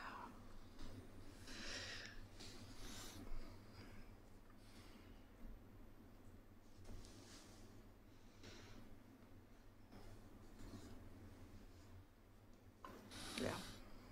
Okay. So I'm not clear where we ended up regarding the placement of the front doors. The entrance facing shall not be oriented toward the adjacent parking lot, and that applies to 5 and 6. Correct, yes. 4, I think it is facing, way it is rendered, it is facing a parking area. Yes, 5, 4 I and don't 5. believe it is. 4 and 5. Right. I don't think it is, though, for 5. It is facing the street. Yeah, it looks like it for 5. So yeah, 5 could probably be omitted if you wanted to, but for 4, we could keep it in. So that means it would be, We can leave it in as a condition of approval. so somewhere has to be already- the front. So that means that for 4, the front is facing the wetland and the back would be facing. Right. Because No. there's some stalls right there where the pointer is. There's some tandem stalls. Are we considering that parking lot? I'm just just want to clarify. Can the front face the Cassidy house? Are you saying that it has to face the wetland? Wetlands. I don't think the front door was on that, it was on the south side. I think it was originally on the What's the north? west side.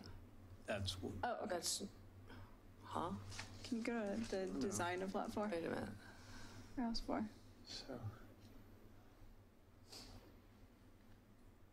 This I is was 4 going or off, 5? so it's good.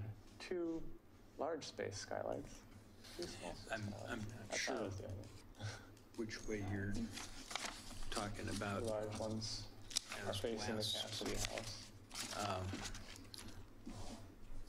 So that's the Cassidy. So this would be facing the Cassidy Cassidy house. house. Right. This is This would be facing and the this is wetlands. north. So the front is facing the Cassidy west, house. and this is It east. kind of has the parking lot on 2 sides. Yeah. So can it face the parking lot in that case? Otherwise, it's North is toward the river. backwards. Right. North is toward the river? North is toward the Technically. river. I guess it would be. You're right. Yeah. So it would be the north side. And the doorway is not on the north, right? The front door? For house 4, I think the front door was originally on the east. So there's the narrow side, which The is narrow facing, side east frontage is in the lower right corner. All right, yeah. which is facing the parking lot. Correct. Yeah. The condition says you can't face the parking lot. So what Facing does that mean for that house? the north or towards the Cassidy house is also a parking lot, because there's two parking spots So there. then it needs to be on the So the two sides side? that remain are the left and the bottom, which are the west and the south.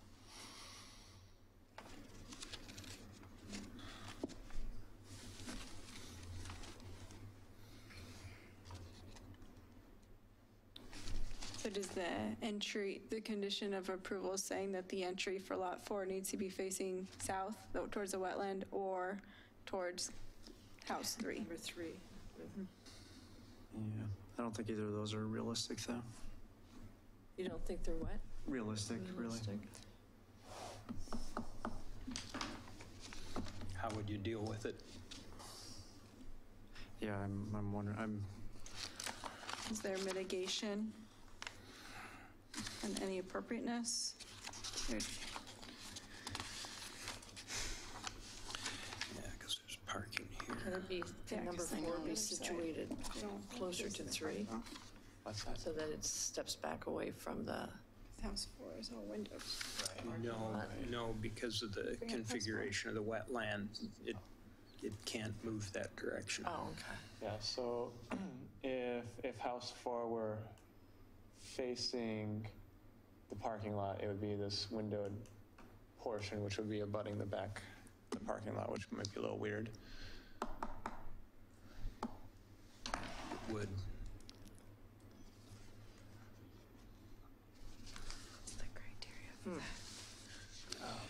Trevor, can you tell us again what the code is that led to that? I don't have the exact language on me, but it's something to the effect of the primary entrance shall not be facing a parking lot, or shall not be abutting a parking lot, or something to those lines. I think it's in the parking section underneath the design guidelines, and I can maybe try and find it here if you and come back. We can come back to it in just a second. We'll find it if you guys want to move on. Okay. Okay. We will let that one sit for a minute and go to house number 6. 5? 5.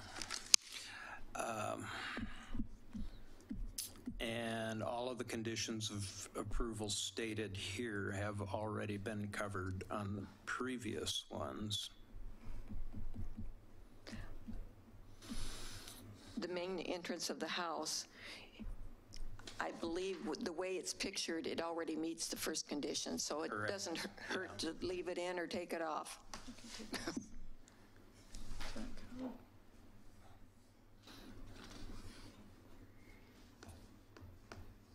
And I see on house number 6 that all of the conditions stated for that have already been discussed in the others as well. So we really have just a small number of issues. I can summarize the issues for you if you like. I'm not sure if there's consensus on all of them, but I'll summarize them. I'll do our best. So generally, regarding the conditions of approval that could apply to all of the units was clarifying the condition on windows and just requiring wood windows. A condition that there be no sliding doors and that there be French doors, although there may have been a split between the board on if that's all the way around or only on facing towards the wetland.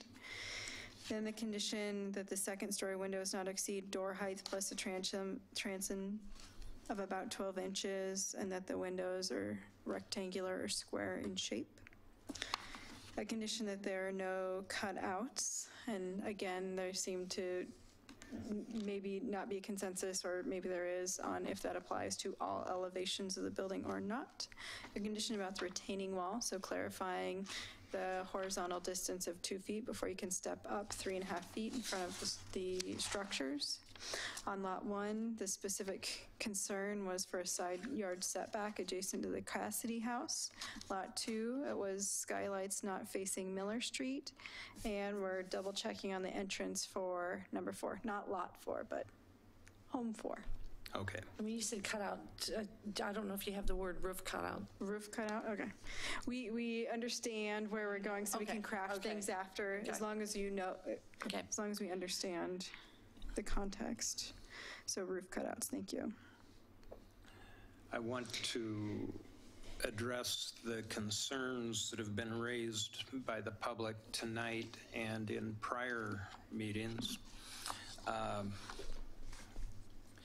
The staff has done so in great detail over many pages of the staff report that we're looking at tonight, revised August 15th. And point by point, it addresses each of the concerns raised in the prior submissions from the Friends of Kenema. And also on starting on page 17 of the staff report, it addresses the concerns that are stated on the August 22nd Friends of Kenema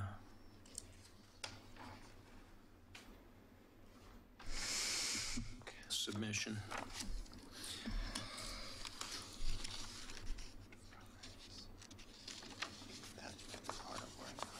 There's one additional issue that I'd like to mention specifically, and that's the vertical siding on a number of the houses.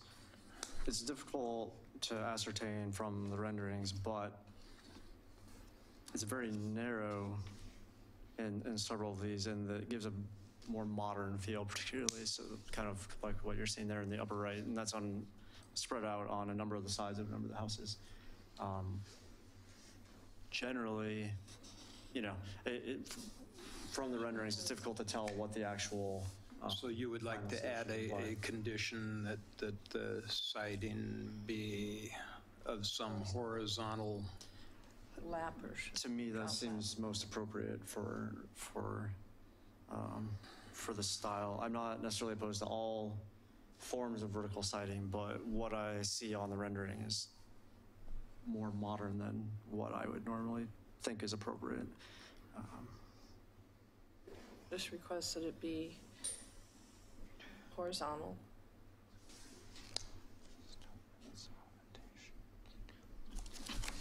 Correct?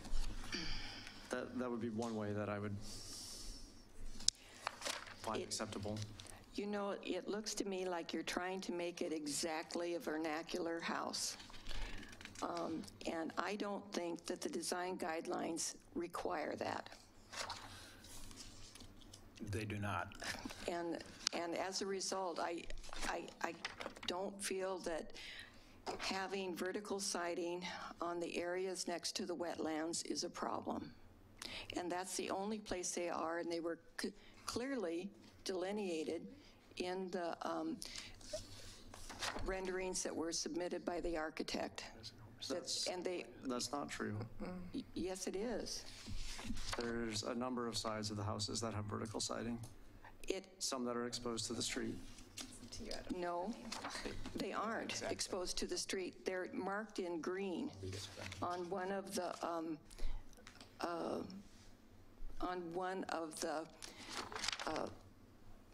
pictures or drawings about where all the vertical siding was.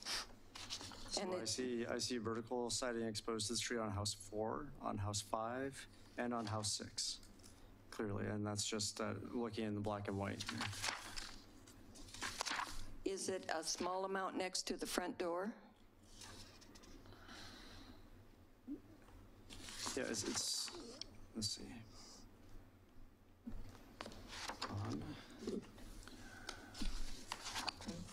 On house 6, it's all of the inset portion on the front, which is the entryway portion. Okay, which one are you? Is it one of them that's up above there? Let's find 6. Still good. Here's 6. Can't tell from this print. The board But- could limit vertical siding to the facades not facing a street or neighboring properties or something like that. I mean, however you want to craft that for appropriateness. Well, that's the way I feel that is appropriate, is not facing the streets. Okay. But I don't feel that it does now. Well, if we write it as a condition, then we'll make sure that it doesn't. Okay.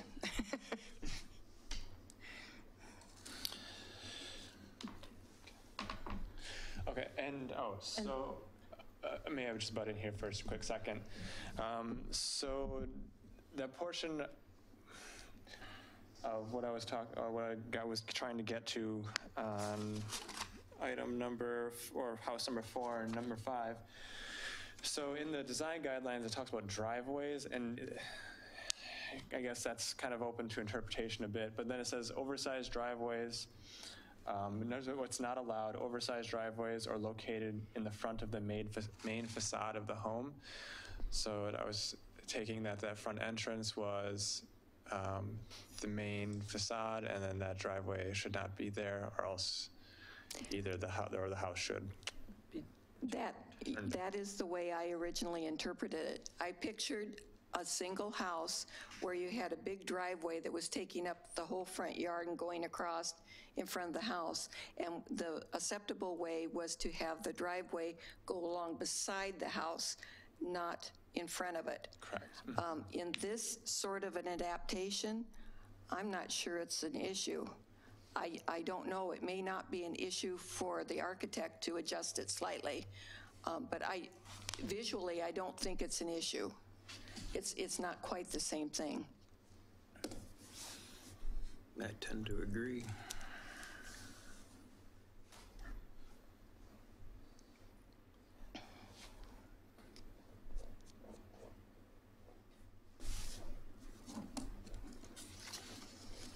So, Trevor, you got the condition regarding vertical siding. We want, Yes, it will not be facing, not be visible from the right-of-way. Facing the street. Facing the street, yeah. so staff did a really good job of addressing all of the points page by page. And there's about 30 pages worth here, so I'm not even going to begin to read them all. The conditions of approval address all of the concerns stated.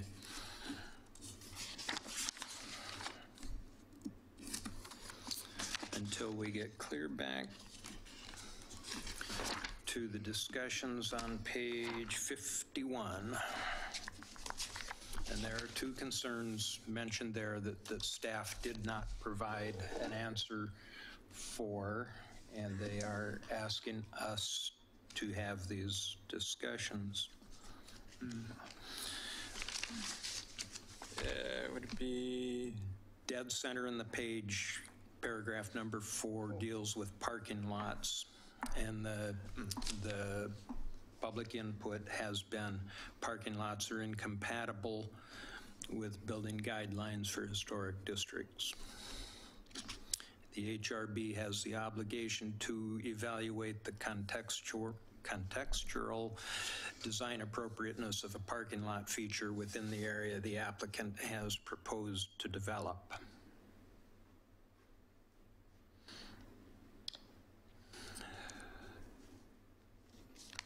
So I walked Kenema today and counted 15 parking lots.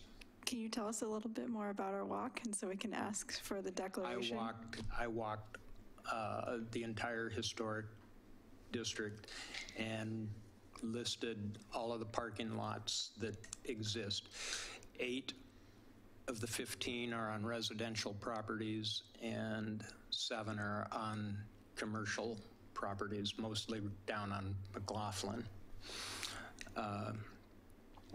But there are parking lots on properties on 5th, 4th, 3rd, McLaughlin, Apperson, maybe others. Since this is new information which may be influencing your decision, I would request you open back up the public hearing and then allow the public to ask you questions regarding this. Okay. I About can the do- one item, about parking lots and It's a little specifically. bit of ex parte context. We just want to make sure that we're disclosing everything in our mind that's going into this decision-making, so it's open to the public and that they can question us to understand that. We will open the public hearing. Does anyone have any comments regarding parking lots in Kenema? Paul? And again, for the record, state your name. Again, I'm Paul Edgar, Kenema. I too have walked the area all the time, and I do it on a regular basis. There are no real parking lots in the upper half of Kenema that are associated with, that are not associated with a building, separate. So if I have a garage, and my garage is out there and I've got a trailer parked in front of it, but that's legal because it's a garage and it's not on it is on a gravel surface right in front of the garage doors. But yet at the same time, all I can turn around and say is there Fifth Avenue, unimproved Fifth Avenue going along the side onto the side of the uphill side where the wetlands is, that is also a view area where I cannot put horizontal siding on it because it's considered the front of the house. And so when we have the driveway along the Cassidy house. We're talking about parking lots. Yeah, but this is all part of the same picture. It is what is the right-of-ways that we're actually talking about. And we have a right-of-way, there is not a right-of-way between this property and the Cassidy property that is there, other than it's going to be a common area, I guess, going into the parking lot. And there is no example of that that I know of. If Mr. Chair Basinger knows of one that he can reference to us exactly, we'd like to hear it because I think it's important. I don't know of other cases in the hillside area where we have that. I know of one beside Mark Perch's house. There's a parking lot there. There's like 1, 2. Do you know where Mark Perch lives? No. Oh, it's on, I'm terrible with the streets down there. Third Avenue? I think it's Third. If you go up to, excuse me, where you walk down to go to the, along the promenade there, there's a little park there at the end of that street. Old Kenema Park? Yeah. So he has a parking area. I want to make sure that if there's any public comments that we get them on the record. Okay. Sorry. And can you say your name for the record? Clint Goodwin, Kenema.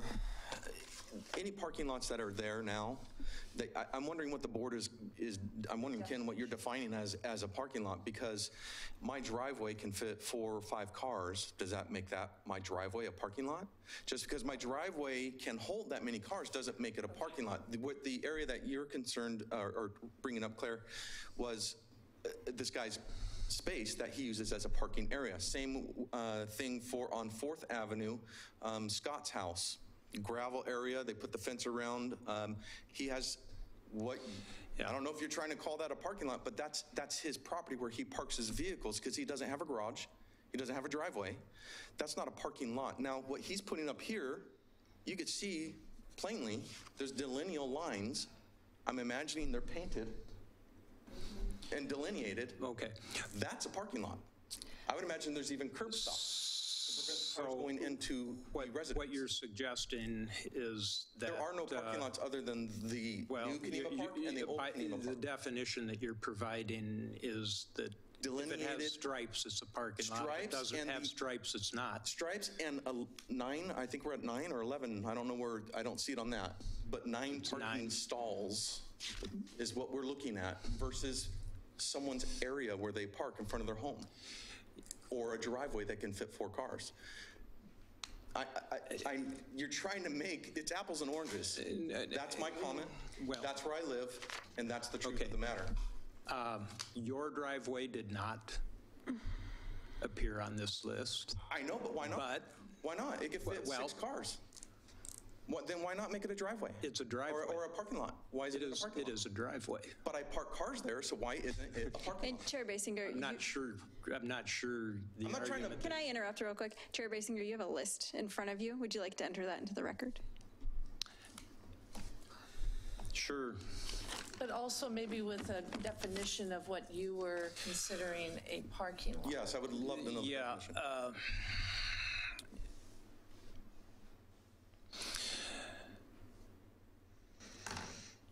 The difference between a parking lot and a driveway, I wrote down the ones that were, whether they were gravelled or paved. They are oversized parking areas that are open for multiple vehicles and in excess of, I think the minimum I said was 4. So may I ask, Perhaps it would be appropriate if May I we ask- could pass this around the audience so they can understand what you're may I ask Ken, was Scott's home, and I don't know his address on 4th, considered one of the parking lots with the gravel? It is. Okay, that parking area is for one livable home, one resident. Yes. This is for 6. That's the difference between a parking area for someone's home that doesn't have a garage, doesn't have a driveway, so part of their property they've made into a gravel area where they could park their vehicle safely, and if their car drips oil, the gravel's there to stop it and catch it. Yeah. This is a parking lot that you would see in an apartment complex, a shopping mall, something like that. This, not that it's huge, but it is big enough to be different. You can than one living- identify which ones on that list do or don't meet your criteria, and some of them probably won't. Yeah, Scott's would be one of them that you don't feel is a Well, I haven't parking lot. memorized the addresses in my neighborhood, so for me to define these would be really difficult without seeing a map and maybe an aerial view and say, okay, I remember that one. But I would say that if you're going by an area that can hold more than 3 cars, then my lot, my driveway, should by all means, by this board, be considered a parking lot. The So point, for you to name anyone else's driveway or their Yeah. parking area for their single-family home a parking lot is saying that it's the same as this multi-unit parking area, designated parking area. You got to remember, none of these residents own that property. They only own the sticks on top of that property. He owns the property. They're paying dues, an HOA. This is a homeowners association. I think What you're we're talking assuming about- things not in what- evidence. No, it is. It is. It's already been determined. I know you're late in the game, but it's already been there. what we're talking about is design and aesthetics, not. This is nowhere in except at the park. Hey, Chair I'm Basinger. saying that the appearance of these parking lots is no different from the appearance of those parking lots. True. Not true at So all. I would recommend if you want to just say your spiel and then That have was for it. public My comment. spiel and has then- been said. You know what so then people can respond to everything that's going into your decision-making. Any other questions from me? In my opinion. I thought you were asking me questions. No, I was, they had asked me something earlier. You good? Patty? I'm in agreement with Clint that And can you say your name for the my record, name's please? Patty Webb. I live at 310 3rd Avenue. There's an easement between a lot of the houses in Kenema. My neighbor has decided that's his parking spot and no one else is allowed to park there. That does not make it a parking lot. Like he said, my house, I can fit 2 cars, that's all, in my driveway. It's not a parking lot. There are businesses, because certain areas, especially down in McLaughlin, are mixed use with businesses. When you come home to your driveway, you don't expect to find a neighbor sitting there parked in your parking spot because it's not a parking lot, it's your property. That's different from this. And I will take a look at this list, and I think it's very unfair for you to go on your own to try to support this idea when we say that No. we do not allow parking lots, and parking lots are not appropriate to our historic district because there are parking lots for commercial businesses. These houses were made by very large families, some of them extended families that have different cars they drive to work, and they share parking spots at their homes. That does not make them parking lots. Okay, Okay. thank you. Howard? I think we're missing, Line Howard, Post Item, Canadian. We're talking about 6 houses, 1.5 cars per house. Most houses have 2 cars. So if you're dealing with 9 spots, where do the other cars go? Should there be more than that? They're going to park on the street or off the street or elsewhere? You only got Okay. 9 spots. How do you deal with the rest? You have a question for me? Well, my in question regard- is, yes, you have 9 parking spots probably for 12 cars. Where do the rest go? I don't have that answer. Well, I know, I said, I don't, I'm throwing this at you. Okay.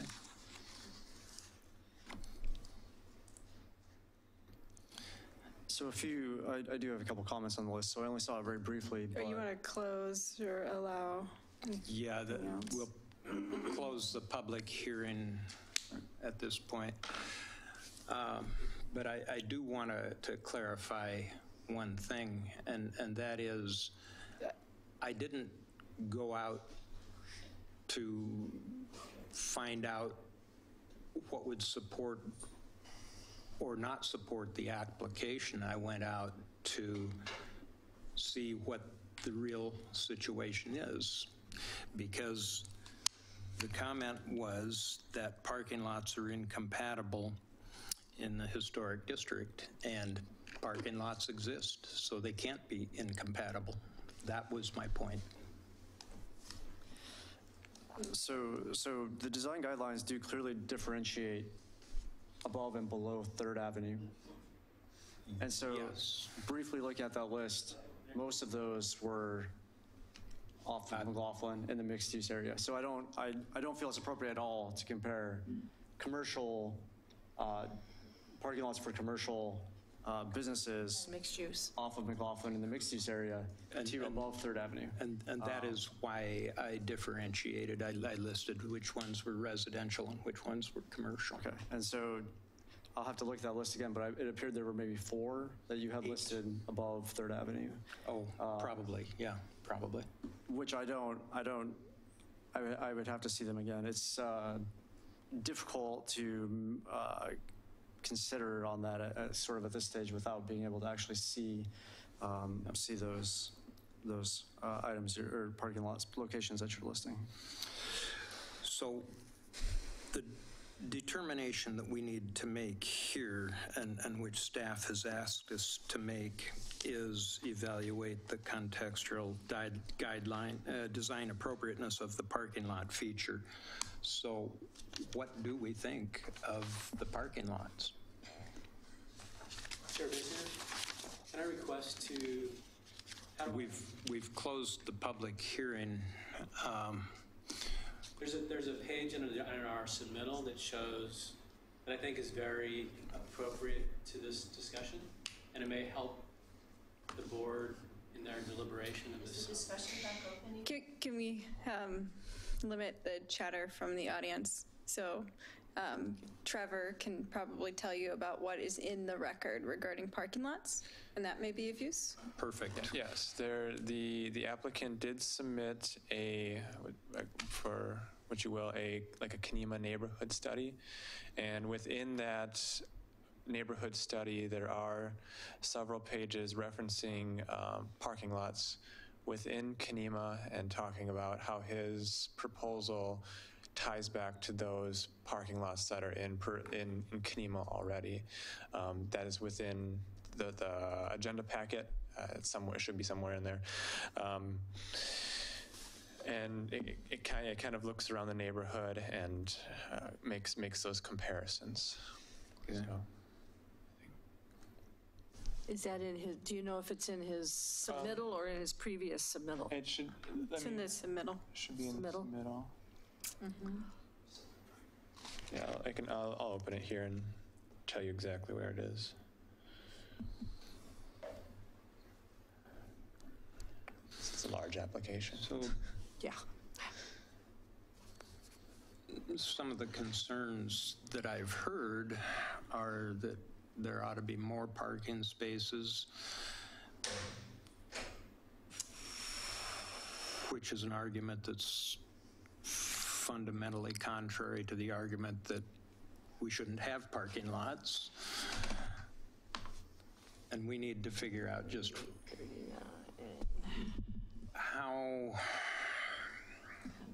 in the context of a cottage development, parking lots should be accommodated in a historic district. Driveway parking.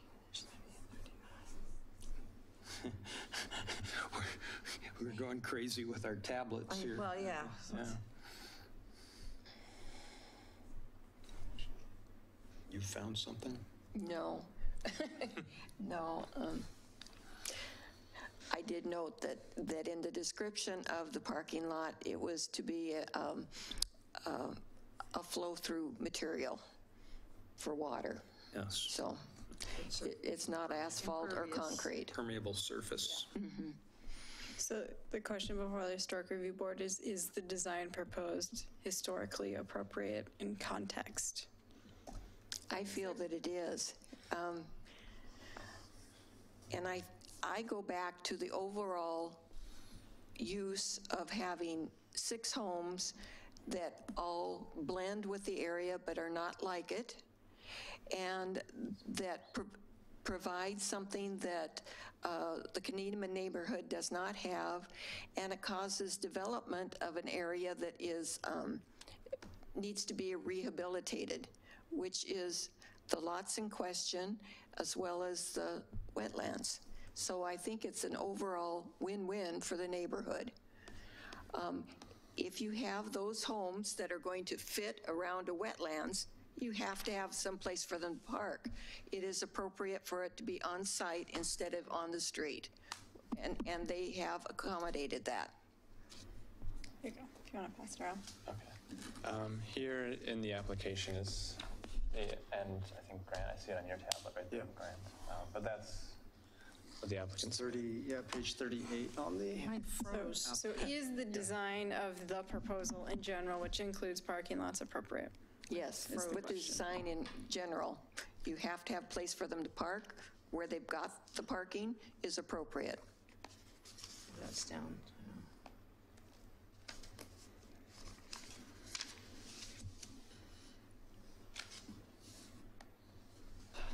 And my thoughts are that, there's no doubt that large groups of surface parking are undesirable. That being said, we don't want to be overly restricted. There's obviously not room here, or it's not available to have covered parking or outbuildings, or kind of a traditional driveway. I think we have 10 parking spots. Certainly if they were grouped in a group of 10, I can't see how that would be allowed. Split up between 4 and 6. I think 4 is consistent with the size of other parking areas above 3rd Avenue. I think 6 is heavily pushing it in my mind. I don't think 6 is any place. I'm speaking right now.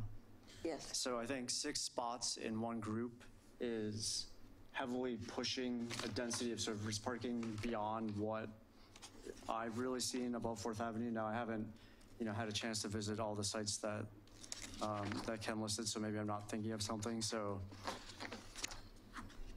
to me, we're at the very edge of what is appropriate in that type of residential area.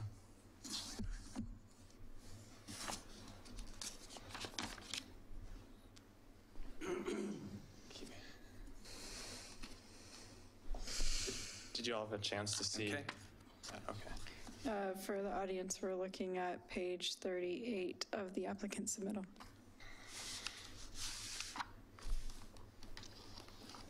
Page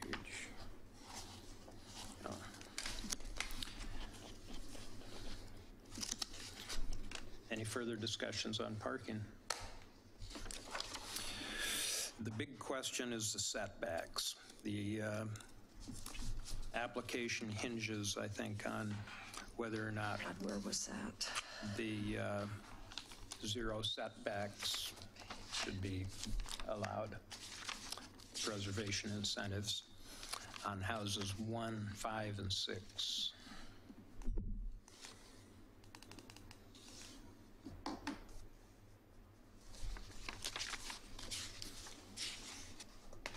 Observations? I think it's clear that 5 and 6, it is definitely appropriate so that it will not infringe on the wetlands area. There's not the setback, but they are within their own lot lines.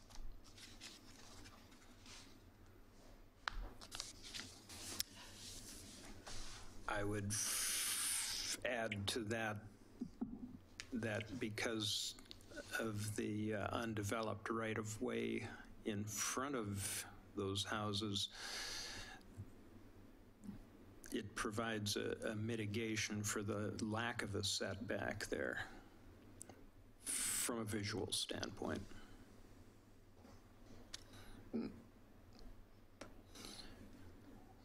Undeveloped you mean there's no, Miller Street. there's no sidewalk? Miller Street right-of-way is, what, 50 feet?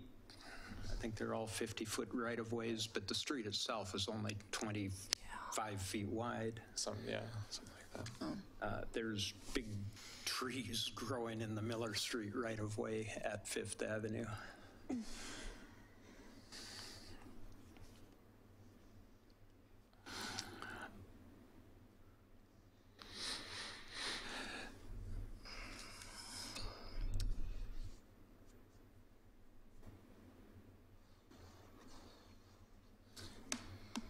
Appropriateness of the zero setbacks in Kenema. My observation of Kenema is that there are many zero setbacks in Kenema, historic and otherwise.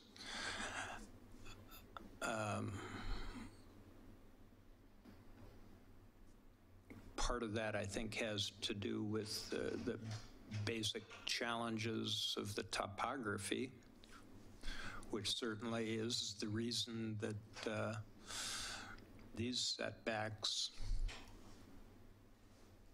I'm sure, are in the drawings. So it sounded like the setback in question was really related to House 1, which was that 5 foot. And House 1 was the one that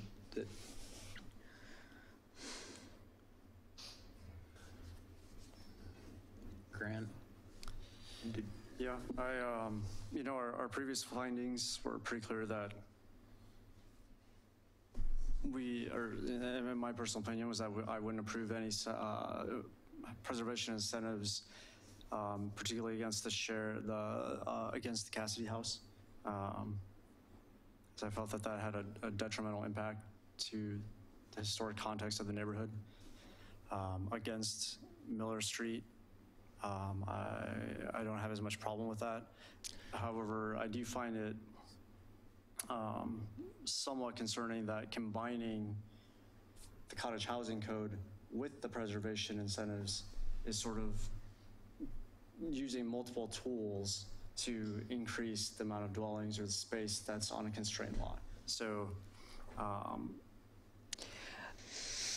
we've heard the argument that you could fit, under other parts of the code, you could fit 4 houses with ADUs or this or that. And I think we know we have a constrained lot here, and we're using kind of multiple things to push it farther beyond each, more with the cottage housing and then more with the preservation incentives into something that's not contextually appropriate for the site. When you stated that the setback is not occurring next to the Cassidy house, the setback is for the alley. Yes. Yeah, So it's not against their property. they're It brings the home closer to the Cassidy house than code allows. Yes, it does, because there happens to be an alley between them. I'm well aware. Yeah. Just for anybody in the viewing public, in the previous application, there used to be a house right here that was abutting that property line, and with the change in the application, that's the home that was removed. So,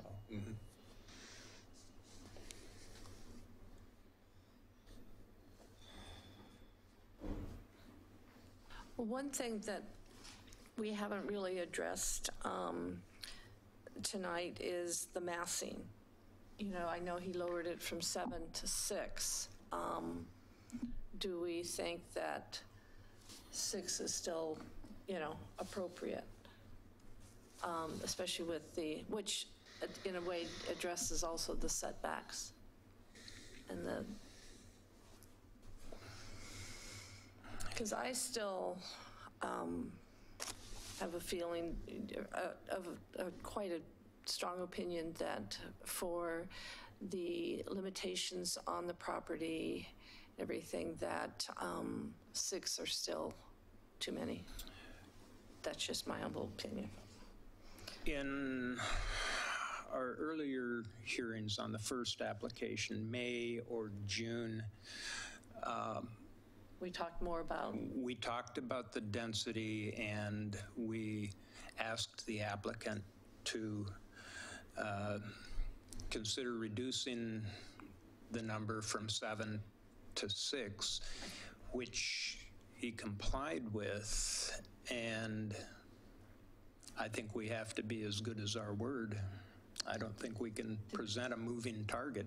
I don't think we did ever ask for it to be reduced from 7 to 5 or 6. I thought it was 5 or 6 is what my recollection. We'd probably have to go back and look on the. we'd have to go back and look. I'd have to go back tapes and look, stuff, because but- my memory could be faulty. It's happened before.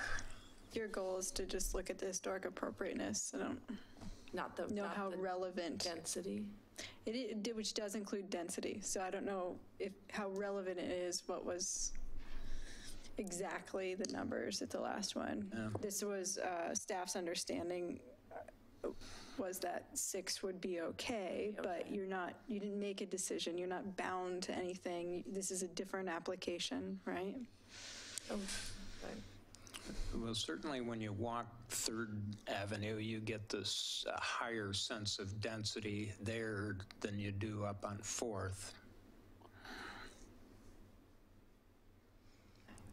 It looks to me like when you're talking about density, you're talking about number of buildings. Because when you look at it with the entire thing up there, you can see that there's a lot of space that does not have any buildings on it. So it's not like it's covering the whole thing. I look at it and say that the fallback approach would be, say, okay, there can only be one house per platted lot. And it looked to me like the platted lots for that 100 by 100 piece where houses 4, 5, and 6 are on actually is platted so that they go from north to south, side by side. So if you did that, I think that you would still end up with the problems with having to go clear to the lot line. You'd have trouble with even getting a big house on any of those spots, and that actually 6 small ones does a better job. May I just make a quick comment? Yeah. So I think one of the big things that the last application had that this one addressed, one of the big items was that the parking lot was spilling out into the right-of-way, and that was, so not everything was contained on site. Yep. And that this house was also encroaching on this property line up here, which the applicant had addressed as well. So those were kind of the bigger items that were in the previous application, which that were addressed here.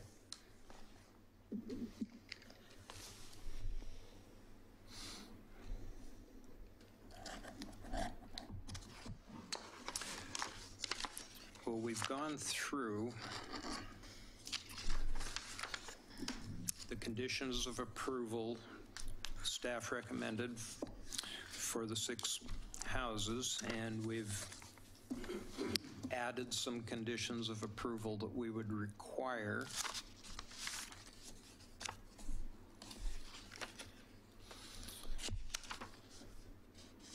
I've heard a couple of statements relating to the appropriateness of the design, and that really is the heart of the question here.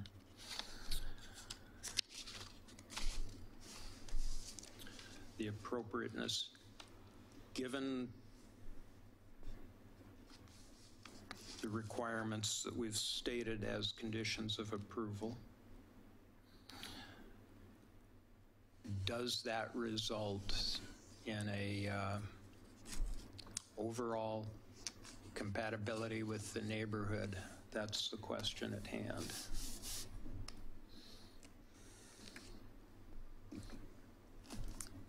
I think I understand your position. Yeah. Some of them. Grant and Claire, I'd really like to hear what you have to say on those, to that question. We can repeat that list if you like as well. Waiting for a list. So, or do you want to hear? I think I'm pretty aware of what's on there. But. Okay, I can repeat it after you all have said your piece. So definitely the scale of the conditions, to me, is getting to the point that it is, to me, conditions for, or approval with conditions is kind of made for cases where generally the design meets the guidelines, but there are a few fine elements that can be adjusted with staff approval without the design going back. When we're talking about major architectural changes to several of the dwellings, and we have multiple pages of conditions, we're starting to get, in my opinion, outside the realm of what can be approved with conditions. I have made my position pretty clear, I think, over the last several months that I like cottage housing, and I really think that it could work in Kenema, that the scale of the dwellings, you could really build some things that are consistent and appropriate with the historic homes. However, again, this site is very difficult, which is kind of frustrating to me, because it would have been nice if we had a nice 20,000 square foot flat, unencumbered lot. That wasn't so difficult here. The current design, with the homes pushed to the very edges of all the lines, I overall have a hard time justifying approving the application as being appropriate within the context of Kenema. Claire?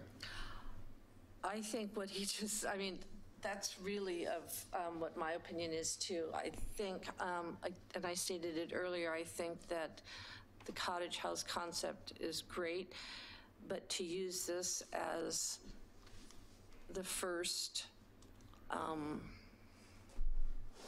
example, the test case, or because we're setting precedent with what we're doing here, and to have it in with such a difficult lot, that has its limitations, definitely, and then also being in a National Register district, I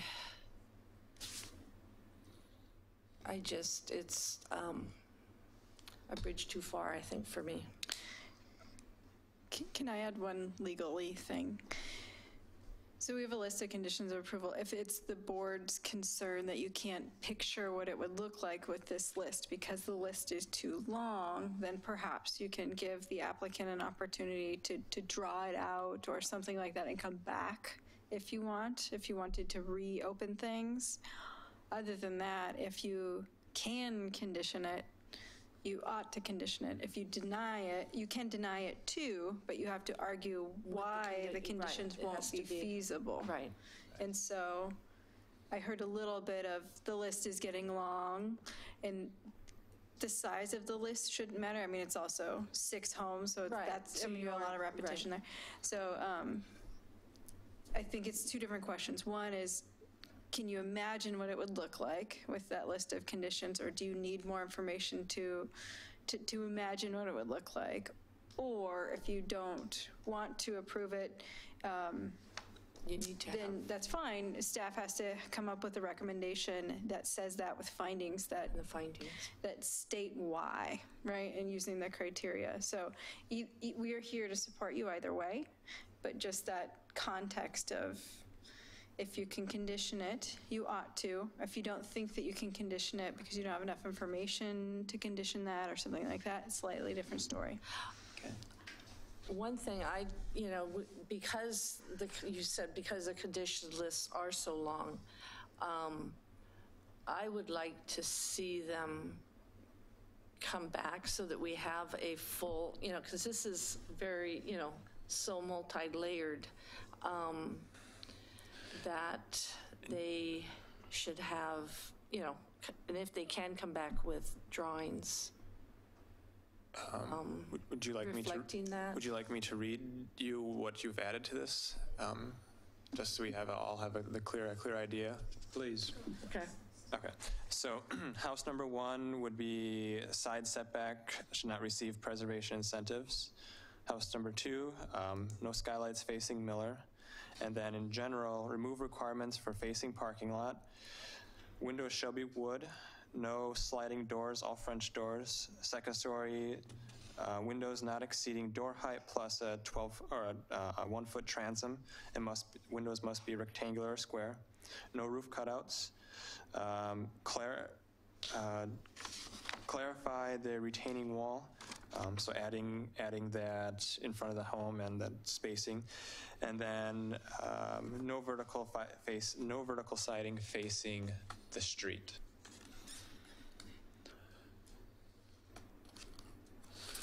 And now I believe that I've heard the applicant say that he's okay with all of the conditions of approval that were written down prior to tonight, and even to some of the ones that we have added tonight.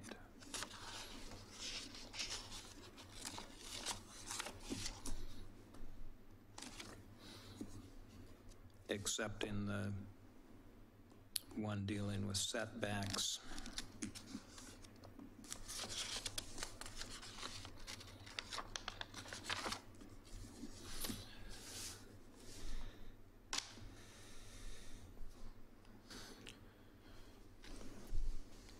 Speak. Well, I'm in favor of accepting the application with conditions as has been delineated in the reading just now.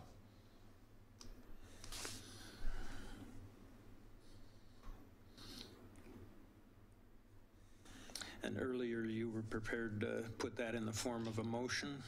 Yes. Are you still willing to do that? Yes. I move that we accept the application for MD 1701 through MD 1706 with conditions as outlined at this meeting and written down by staff.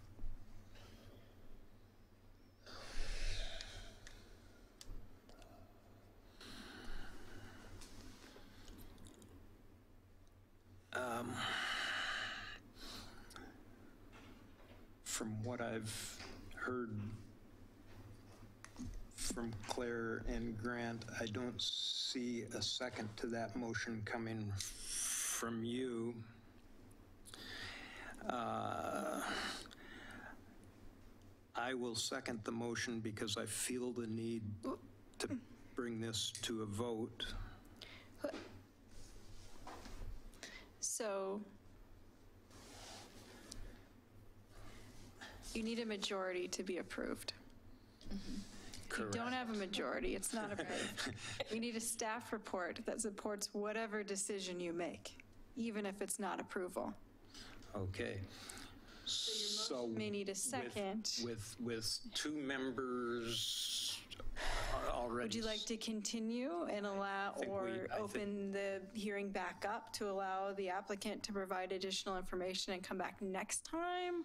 Or keep it record closed and something focused? Do you want to just think about this between then and next time with the record closed? I think that the applicant deserves the opportunity to address the concerns that have been stated and state feelings regarding coming back with another continuance. And again, it comes down And to the for- approval criteria being met or not, not how any applicant feels or anything like that. And so it For sounds like. that, then, we will reopen the public hearing and ask Mr. Staggs to come forward and address the issues raised. Could you repeat the latest conditions? Sure.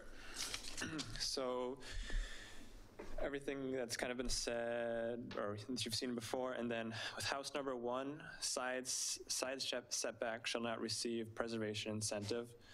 House number 2. Could I ask a question? So that means that the preservation incentive that we're asking for on that property line in the right-of-way, we're saying that will be allowed. Are we saying we cannot be on the property line? Correct. Yes. So it'd be a space, a separation here. House number 2, no skylights facing Miller. And then general overarching conditions would be remove requirements for the home facing parking lots, which would be me. Windows shall be wood. No sliding doors, all French doors. The second story windows not exceeding door height plus a 12-inch transom and must be rectangular or square. No roof cutouts. Clarify the retaining wall, and no vertical siding facing the street.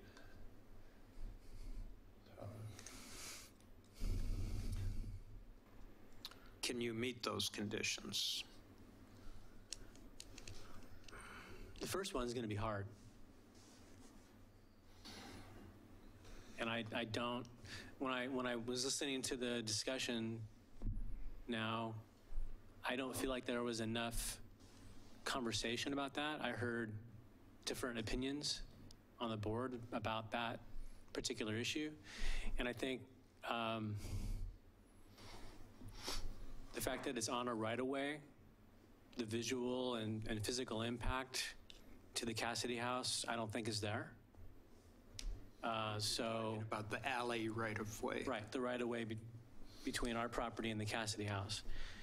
So that actually is, I would say, is a very similar condition as the homes on Miller, in that we have a buffer. We're not on someone's property line. We're on a right-of-way. So I think in the context of that conversation earlier that was happening, I don't think there was enough kind of back and forth and expression of what that really is to justify putting that in conditions tonight. But all the other conditions, I feel that we can meet. Okay.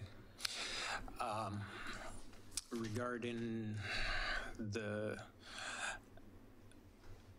redrawing to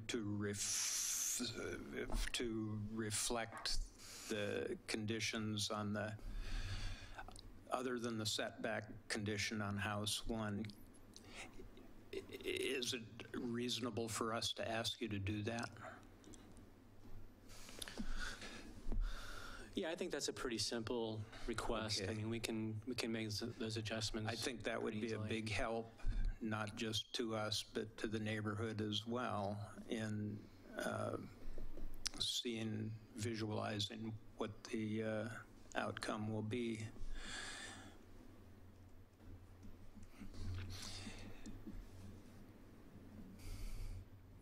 I would prefer to have an approval tonight. To be honest, we've been doing this for about a year now. Yes, I And know. we've complied with every request. As that the board has given us, and contrary to someone's earlier comment, we have complied with every request.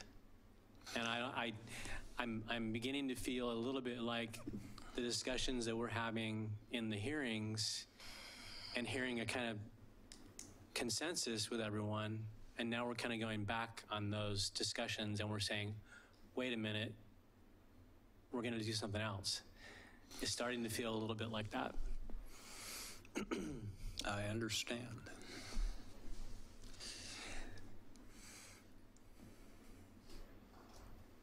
Board members have any questions for Mr. Staggs while he's here? This is your chance. No, I don't. Okay, thank you. And we will again close the public hearing and ask staff for clarification on where we are with the motion on the floor. Do we retract that and move instead for a continuance? Procedural question here. Sure. We just need to know how we can best support you. So if it is the will of the board to deny it, we would need you to articulate very thoroughly why, so we can write findings, because our staff report now is for an approval with conditions. And okay, for that, we would need the vote. well, you would want to vote. You could, tentatively tell us what you want to do, and we can write findings, and then you can come back next time and accept that. Right now, you don't have them, so you couldn't vote without the findings. Yeah, it would just be a tentative vote. If you wanted to do approval with conditions, you still have a motion on the floor, is that right? Yes, and I can retract that motion, and since I made the motion, I can take the motion back, so that it's no longer on the floor. So there was no second for that motion, just to clarify? Did have a second from I seconded Chair. the motion. But you would need, oh, sorry, no, you can vote on that. If she's going to retract the motion, then I will. You can vote on the motion. Well, I don't know that it's you gonna wouldn't help. pass. So I'm sorry, I was a half step ahead. You can vote on that motion because you have a motion, you have a second, you can vote on it. If it doesn't pass, then you kind of just have to figure out what to do next, because you'll need a motion that does pass. Okay, in that case, we'll ask you to poll the members. Okay.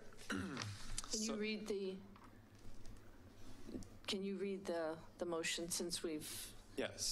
So this would be a motion to approve the application with the conditions that were in place, with the modifications that I have read, but I'll happily reread those. I got those. Okay. With the modifications that were previously read earlier. So it'd be a approval with conditions, with those conditions, and then the ones that were read earlier. Okay. So, motion was made by, sorry, 1 second here. Okay, so Board Member Met?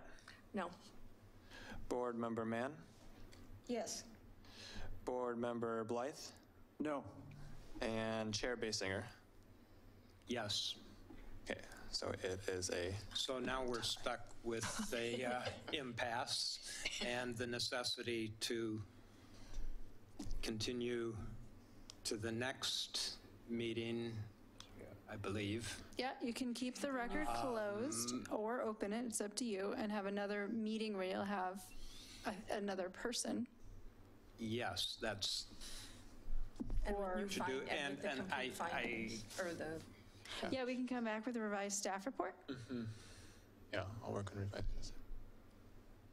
Actually, I won't be here next month. when you say leaving the record open or closed, can you explained that a little bit. The choice is up to the board if you want the record open or closed. You can open up the record and accept additional testimony by everybody, and then next hearing, we would do the public comment and the applicant's rebuttal and close the testimony We've again. already asked Mr. Staggs to bring in new drawings, and he's agreed that he would do that. So I But think, not as a part of an official thing, right? I mean, it was just a one-on-one question. If you would like him to do that, you can recommend that he do that, open up the record, and then get that additional information, and then the public would have opportunity to comment on those drawings and the revisions next hearing. I'm hearing that we may have a 4-member board again next meeting.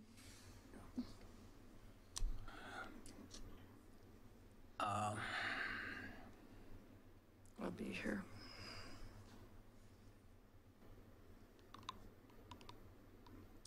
Were there any other additional conditions that need to be added that weren't included?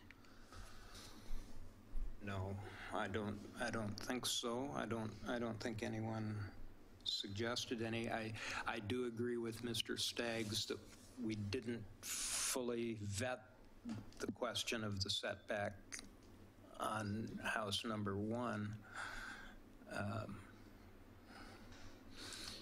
So you may want to to open up the record so people can submit additional testimony, and then the applicant may choose to submit additional drawings That seems to to be the show, appropriate implement thing to do. what the recommended conditions would be. We would revise our staff report.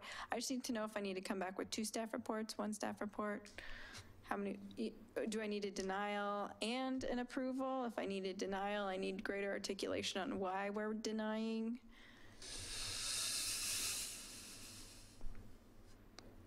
Which is a lot of work on our part.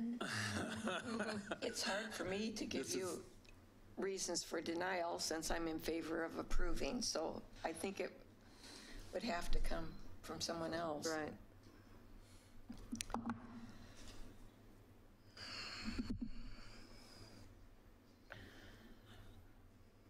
Got it.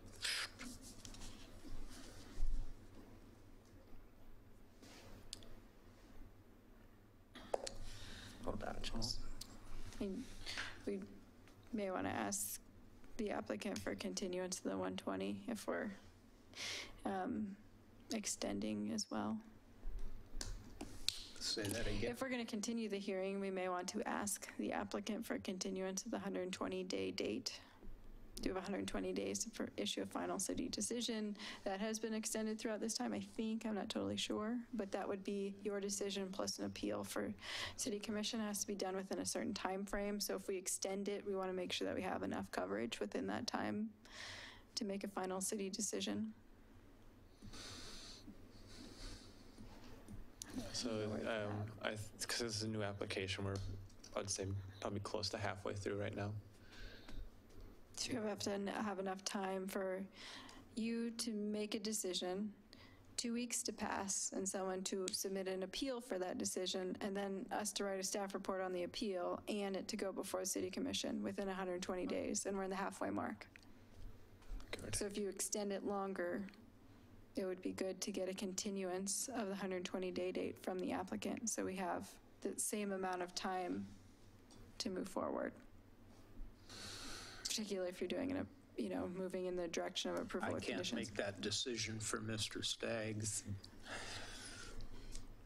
We can open the public hearing and bring him back up For and the ask. single person, for the single scope of asking for Single the scope continuance? of asking the question on the amount of time that the continuance needs to be. So if you're going to extend, well, it depends what you want to figure out what you want to do first, but if you're going to extend the hearing by 30 days, you'd ask for a 30-day continuance of the 120 date. I think 30 days, I think we can get it done in 30 days.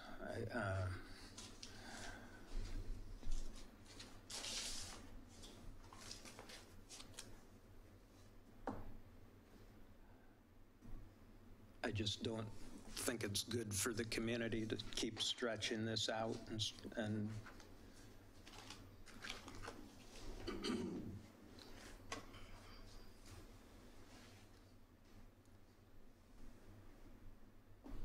don't you ask? So, but do you want to do, so in this pathway, are you saying that we would do 2 staff reports, one for a request or approval with conditions and one for a denial? If so, I'd need a little bit more on the denial. And then if that's what you decide to do, and you would continue the application, leave the public record open, then you can get the 120, you can ask the applicant for the 120 extension. We just need to know what he's extending for, right? What are we doing? We're extending it to give the applicant time to provide us with the visual aids that members of the board expressed concerns about. And is it okay if when we come back, we just amend our approval with conditions recommendation? Or do I also need a second staff report with a denial? And if I do need a denial, I need to know why in a greater detail. I don't think that we're prepared to give you that information tonight. Could I? But we're going to run out of time.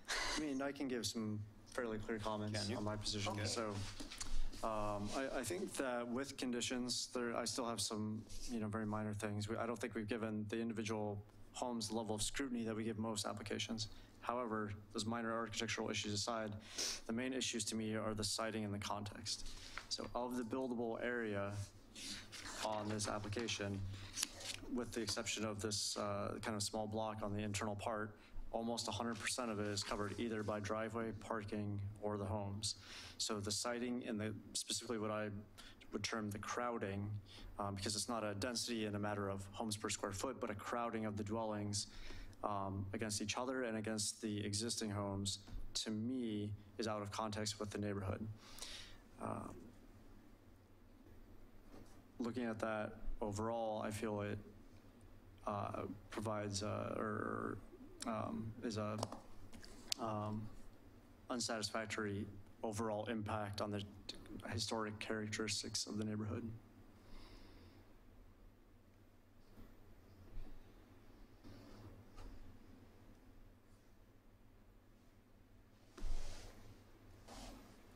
I think, it's maybe not relevant here, but in general, if this whole area, the whole lots were buildable, if say house 3 were able to be moved down to the 5th Avenue right of way, house 2 could move farther down, spaced out, that we weren't encroaching on any of the normal zone setbacks for cottage housing and for R6, to me, that would be a much more acceptable design.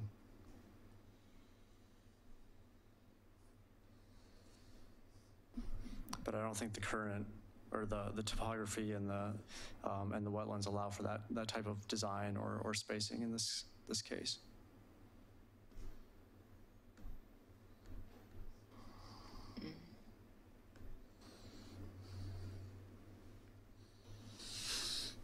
For that, you'd be asking for Fifth Avenue right-of-way to be extended through there, and I really question the practicality of that actually happening. I agree. That whether it's practical or not. I think if Fifth Avenue were there and you were to move house 3 down to the bottom left corner there, you were to move house 2 farther south, you were to move a couple parking spots down off Fifth Avenue into 3 parking areas, then you're getting into a type of design that's not overburdening any specific spot in the neighborhood with too much crowding or density. So for me, it's not a square footage area, but it's really a crowding around the existing dwellings, the existing housing that's there. Just an FYI, I just looked at it. So the 120 would be October 14th, and currently we are at 67 days. We are at how many? We're at 67. 67. The 120 will be October 14th. So I'd be comfortable extending without this 120-day extension.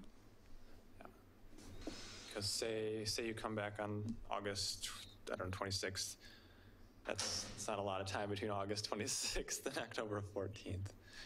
No.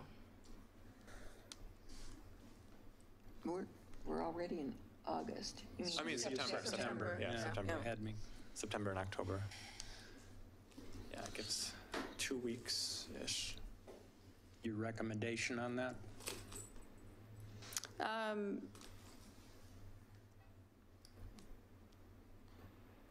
The recommendation. So one is if you want to take a break, we can at any time because it's been a rather long meeting. Two is you can, we've heard Board Member Blythe's concerns. We can, if you continue it, we can go back and take a look at it. We could come up with, if there are perhaps additional recommendations for conditions of approval to add to address some of those concerns, we can. If not, we can think about doing 2 separate staff reports, one for recommendation of approval and one for recommendation of denial, based off Board Member Blythe's comments. But at the same time, you can ask the applicant if they'd like to extend the 120-day date and keep the record open and get new information to see if that is helpful in your decision-making process. Sounds to me like the 2 staff reports is Not ideal, the way to go. but I mean, it's, if you have a split board, that's sort of what you have to do. Yeah. We just needed to know the rationale so we could write it in a legally defensible way. Okay. And do you feel that you have enough input to do that? Yeah, the more input, the better. We'll go back and watch all of these videos to make sure we have it right. Okay. But it sounds like it's just the overall context of everything. That would be, I think, the most logical way to go from where we are right now. Covers us in both eventualities. Then I would recommend that you reopen the public hearing, ask the applicant if they would like to extend the 120-day date. Okay.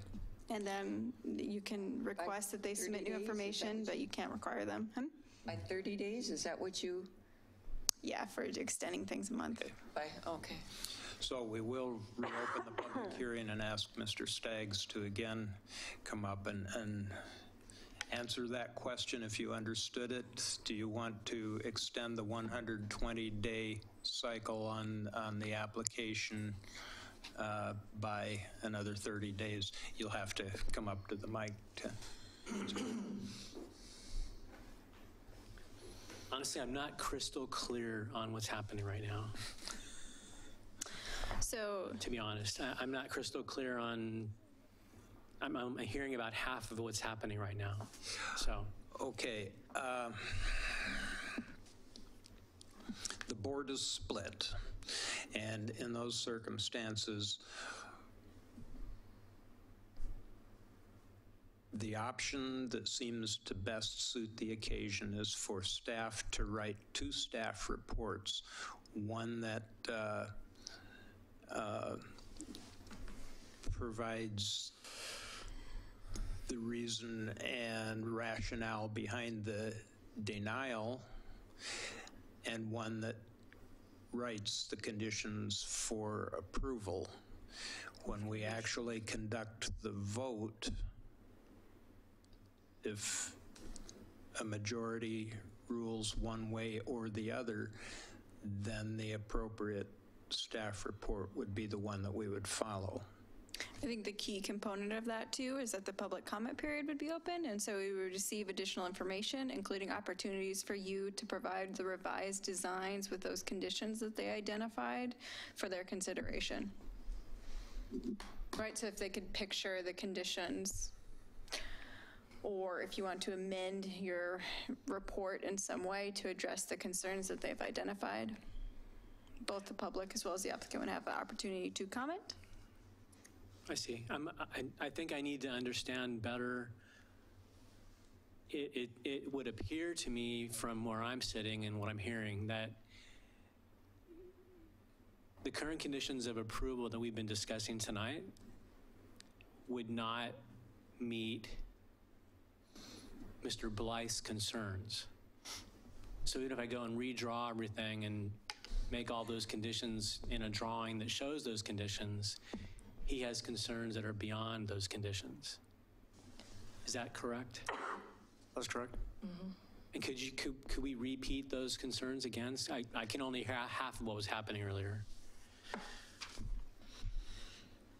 All right, so my concerns are around the overall siting and context of the homes.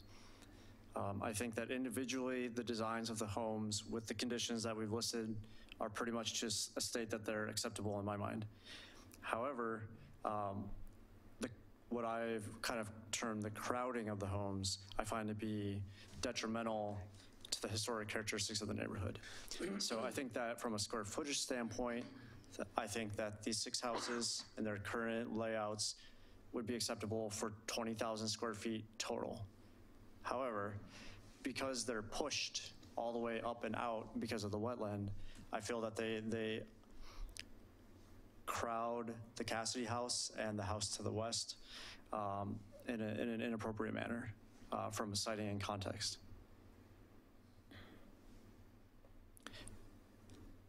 As an example, what I gave was if you could move house 3 to the very southwest corner of the site and move a couple of the parking spots down, move the second house down a little south, spread them out and create maybe 3 points of entry access. To me, something like that would be acceptable as an example. I realize that that's not necessarily practical in this state. With the 2 points of entry that are existing, I think that if perhaps house 2 were removed, and then house 1 could be reconfigured to be perhaps longer or oriented lengthwise instead of horizontally, so that it's not infringing on the code setback.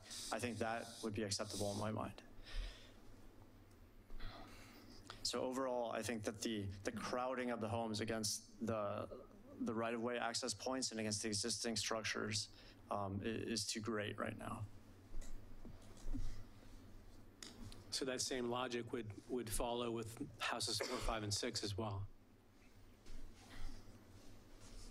I realize that this is getting into somewhat subjective territory of how crowding is, but I think that 4, 5, and 6 are roughly okay as they are for the amount of land that's available there and the distance from the existing structures. Because they're set back. Could I also ask for clarity from Mrs. Met on what your concerns are? A lot of similarity to what Grant has stated.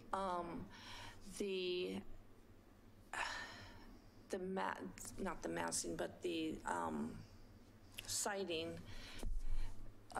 To me, 5 and 6 and 2 and 3 are very close together, which I know with cottage, housing, that is often the case. But with the restrictions that this property requires, I just, with it being, oh God, hold on, I'm trying to gather my,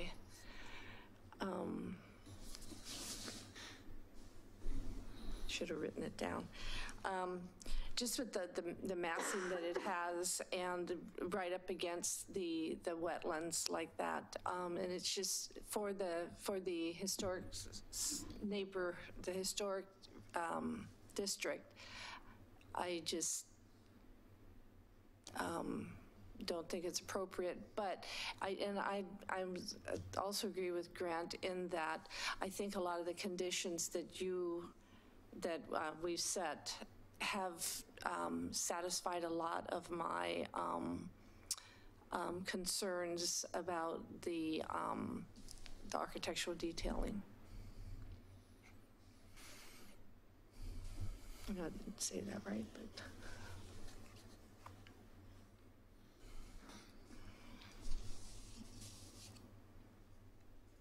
I'm concerned that another continuance and a process of developing and drawing everything that we've talked about tonight, which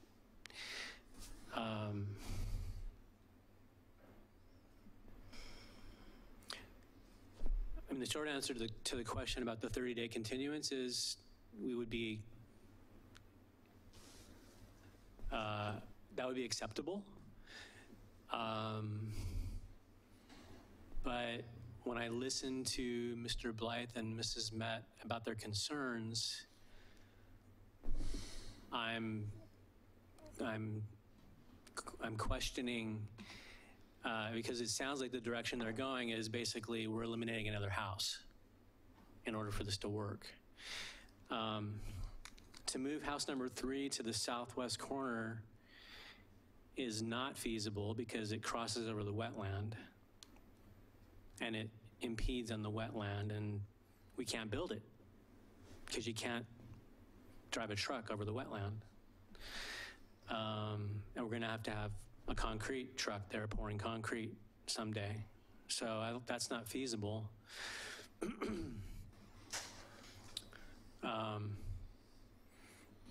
However, I think we could space house number 2 and 3 further apart than they currently are.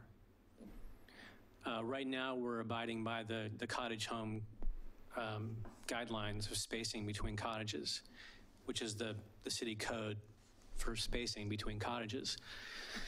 So the site's a little bit like a Swiss watch, it's, things are in the place for very specific reasons. But I think we could have more space between house number 2 and 3, and certainly between houses 4 and 5, more space. But I don't imagine a way to move the parking from where it currently is. And,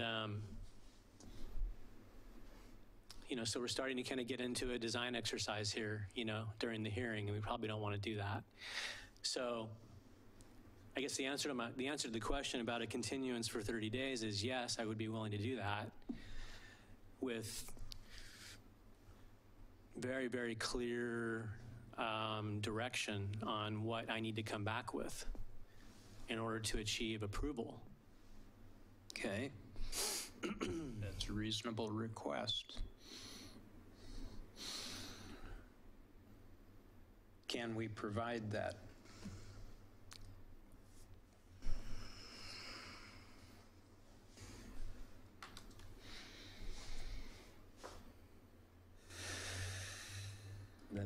That's the question for Grant and Claire. Can we provide a clear direction on what we're asking the applicant to do?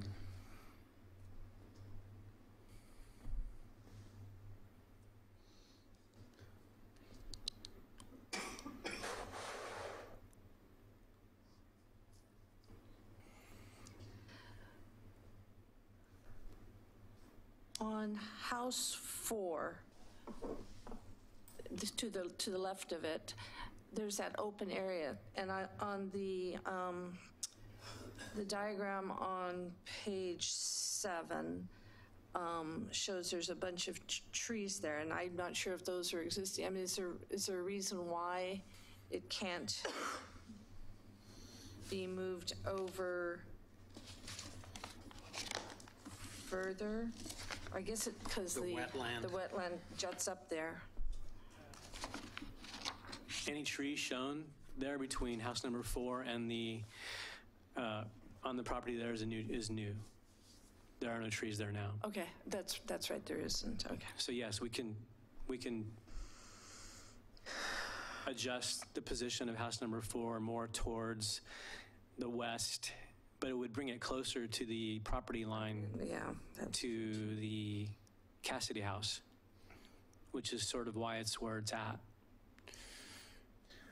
Let's also say that additionally there is technically right-of-way through here, and there are some issues that pop up with building in right-of-way.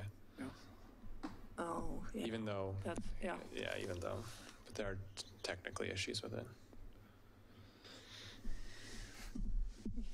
You could shift 3 over closer to 4 to get it away from the neighboring property.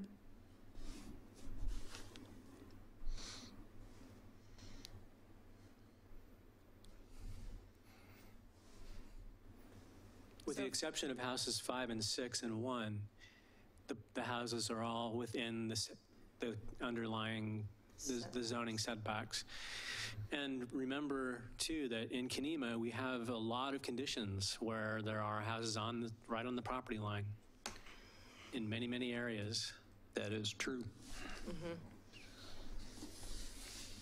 So I would suggest that what we're doing here is very compatible with Kenema.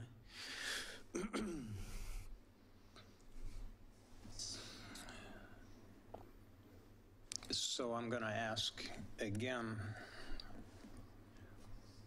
what direction can we give the applicant regarding changes that would make his application acceptable to you?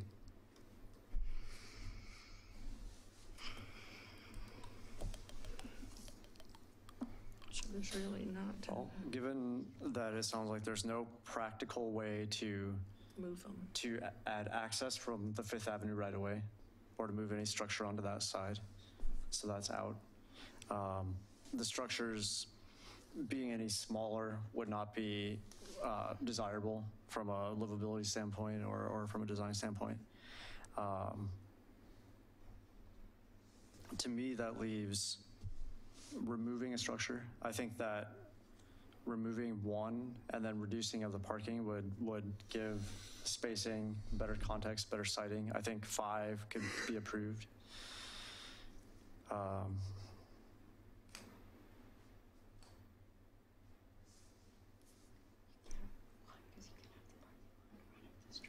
I don't have any problem with the Miller Street setbacks. I would like to ask staff to do a review of the direction that we gave to the applicant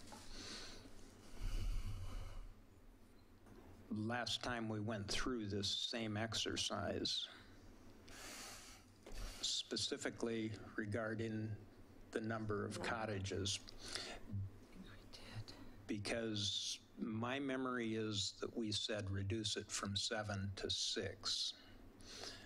And I think Grant, one of you said you thought it was reduce it from 7 to 6 or 5. I think that needs to be clarified, because if we said 6, I feel that we're obligated to stand by what we aren't allowed to give a moving target. If we said 6 and the applicant complied, I think we're compelled to approve. From my collection, and I totally agree with you on that.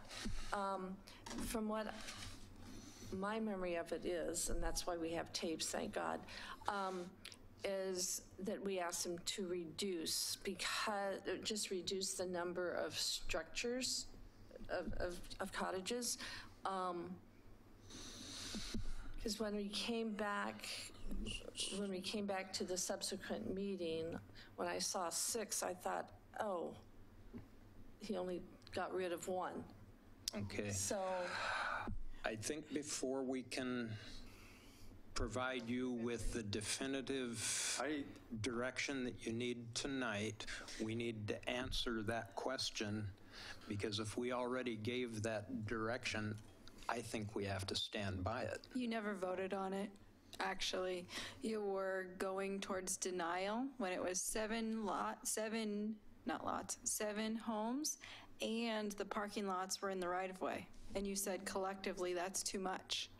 And so the applicant withdrew the application, substantially changing it by reducing the number of units, putting all of the parking lot on site, and then moving the buildings around. Also, there was concern for homes that were too close to the Cassidy home. And so he made all those changes and then came back. So you never voted on anything. You would have voted on a denial off the 7 with the parking lots in the right-of-way. This is different. It's a different application. So I don't know if we specifically said 6. It's because like I said, when we got the subsequent. I don't know that's all that relevant, to be Oh, okay. honest. I know that we keep going back to that, but the question is it appropriate for Kenema? So given what you have here, can you amend this in any way so that it is acceptable or not? I appreciate the keeping our word, but you never actually, there was no votes. It was withdrawn, resubmitted, and it was substantially different when it was resubmitted. Right, because there's not all this stuff in the right-of-way that there used to be, and the placement's different, and it's now 6 instead of 7. And so if you want to add more conditions about moving 3 around or 4 around, you can certainly, Well, I mean, it's your staff report, so what let us Mr. know. Staggs is asking for is clear direction, and we have to give that to them. We can watch the tapes and come up with recommendations, but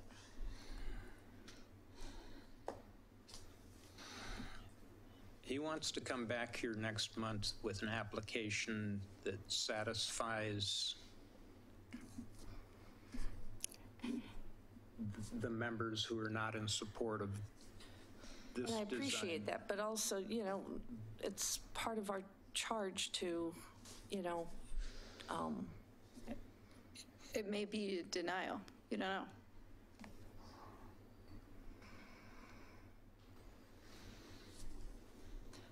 I think that I could reach a decision tonight in favor with 5 structures, with the conditions that we've listed. If that would be preferable. I don't see any other direction that would get me to a point that I could approve the application, unless there's something that I'm not thinking of. And I of course, tend to but- agree, and I really appreciate that, they seem very willing to go with the conditions that we've set. But I agree. I think, 5, and I don't know if it pencils out or what, but it has to be what's right for the property and for Kenema, not just because we have to approve something or not approve something. Yeah. And I just think the density is probably the biggest, yes, some of the designs kind of were glaring, but to me, the density in that neighborhood and with the streets, just the conditions of the surrounding neighborhoods and stuff. So Chair Basinger, perhaps we can continue on the same path. If the applicant is willing to extend the 120, you can continue, leave the public comment period open. We can come back with 2 staff reports, one that we discussed and one with 5 units. So they're both approval with conditions, but one's 5 units instead of the 6. Yes. How do you decide which one to use?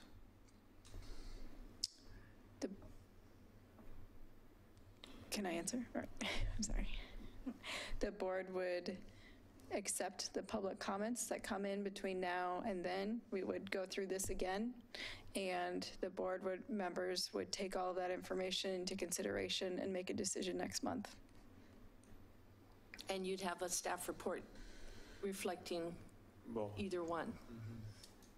Yeah, I mean, The two, right, a staff report for each position. but then you can have more time to get more comments on this and.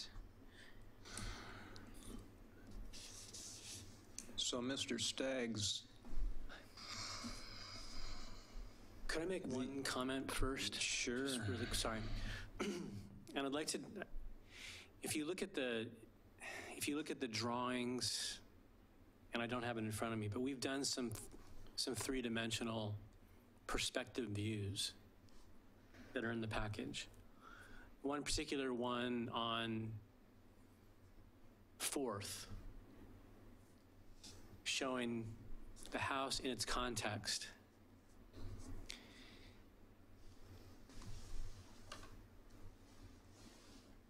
I personally believe that what we've shown in our documents and drawings reflect a development, a project, a collection of cottage homes that,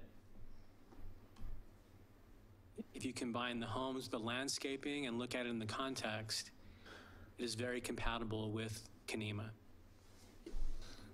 So So Chair Basinger, yeah, so sorry to we're probably interrupt. getting into territory wanna- here that, yeah. The question is, do you want to continue? Yeah, I want to,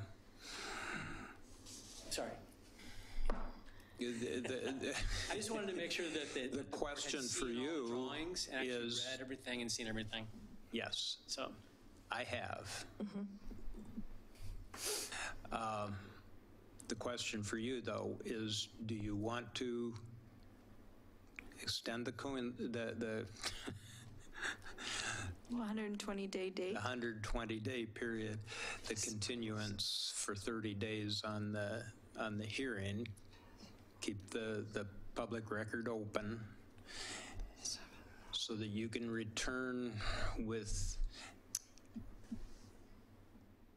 a modified application that will additional sell material. this to the board members who are not going to support it otherwise.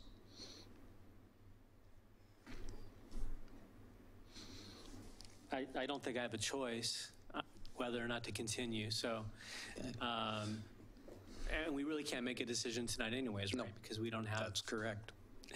So I think that's really the only path Okay. forward. And but it's not a resubmittal or a change in our application. It's just additional material illustrating what we're doing, essentially. Is that correct? Well, Mr. Blythe and Ms. Matt have, you asked them the question, what could you do to get their vote in favor? And they have told you that, whether it's acceptable to you or not. Right. To reduce by one more, by a house, basically. Correct. Is that correct? Yes, I mean, I think that would be acceptable. Okay. My understanding of the process, I don't know. I would be okay if we were to add that as a condition to what we've listed and approve that The vote. with staff. I could approve that tonight, I think, if that's, Change and then the staff can vote. come back with the revised. Revote that.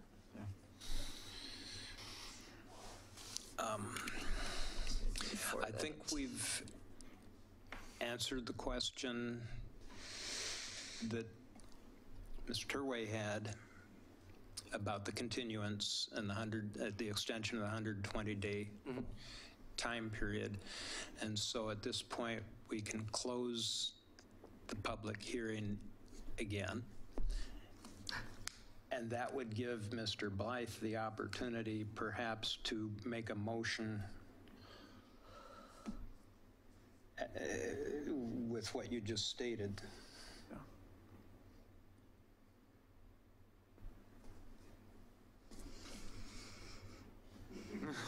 Would like some assistance?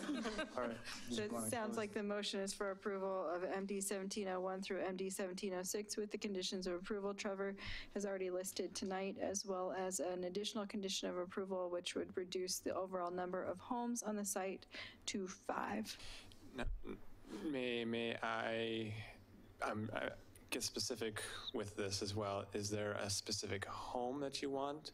Is it, because these are all things that are going to be asked, is there a specific home? Is there a specific configuration you're okay with? Just because any significant change, we'll be back here. My suggestion would be that it be number 2, and then number 1 could be oriented or adjusted such that it can maintain the size or be similar size, but not have to, so it can extend farther back in the lot, but not encroach on the setback, so that that setback can comply with code. So not necessarily reorient, but just comply with the setback, whatever that means. Yeah, I guess I don't really, it doesn't have to be completely rotated 90 degrees. It can just be kind of smushed, but my suggestion would be that number 2 could go away. A parking spot on the site can go away, and number 1 can be oriented such that, or adjusted such that it complies with the code setbacks. You could That seems also like the leave, most logical to me, you but could also leave the parking lots, the number of parking spaces still the same if possible. Then that way you wouldn't have to worry about on-street, off-street parking, or on-street parking and stuff, any overload. yeah.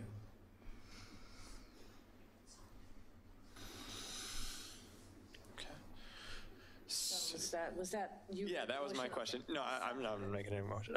So that was my question to you is if you want to make a motion, I guess, would that be included in your motion? Would that be your motion to remove house number 2? Yeah. With the, So moved, if that's appropriate, or do I need to say the whole thing? So the motion is to request proposed MD 1701 through MD 1706 with the conditions of approval as stated earlier tonight, which do include the compliance for the side yard setback for Lot 1. An additional condition of approval will also be added to remove House 2. Second. Very good. It's been moved and seconded. Can we poll the board members? yes. So, okay, 1 second. Motion. Okay. So board member Met, Aye. board member Mann, Aye. board member Blythe, Aye. and Chair Basinger. Aye. Okay, motion passes 4-0.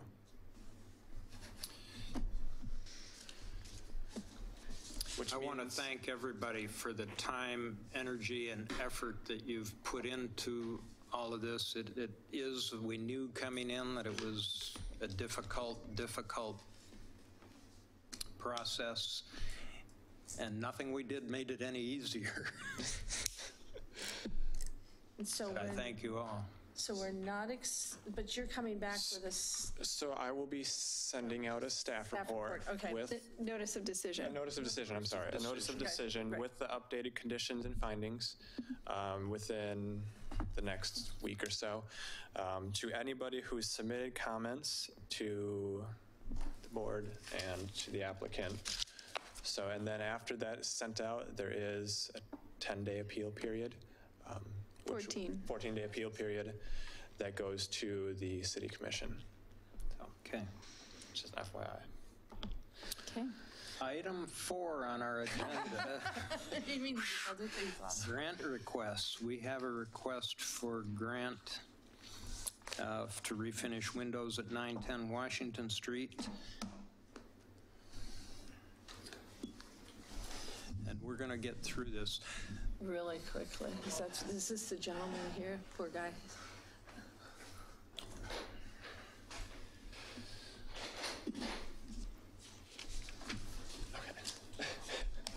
That's it. You poor guy. Yeah. Please, well, we're going to have a staff report first, and then we'll bring you up. I've never done this before. I hope it doesn't take as long as. No. I hope it's not as complicated as the last one. Do we want to, this is a suggestion, do you want to take like a 2 or 3 minute break just to use the restroom quickly? I'm content to proceed. Okay, Yes. we will do that. We will Sorry take a about 5 or that. 10 minute break.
little after 9 to get down there. Oh, wow.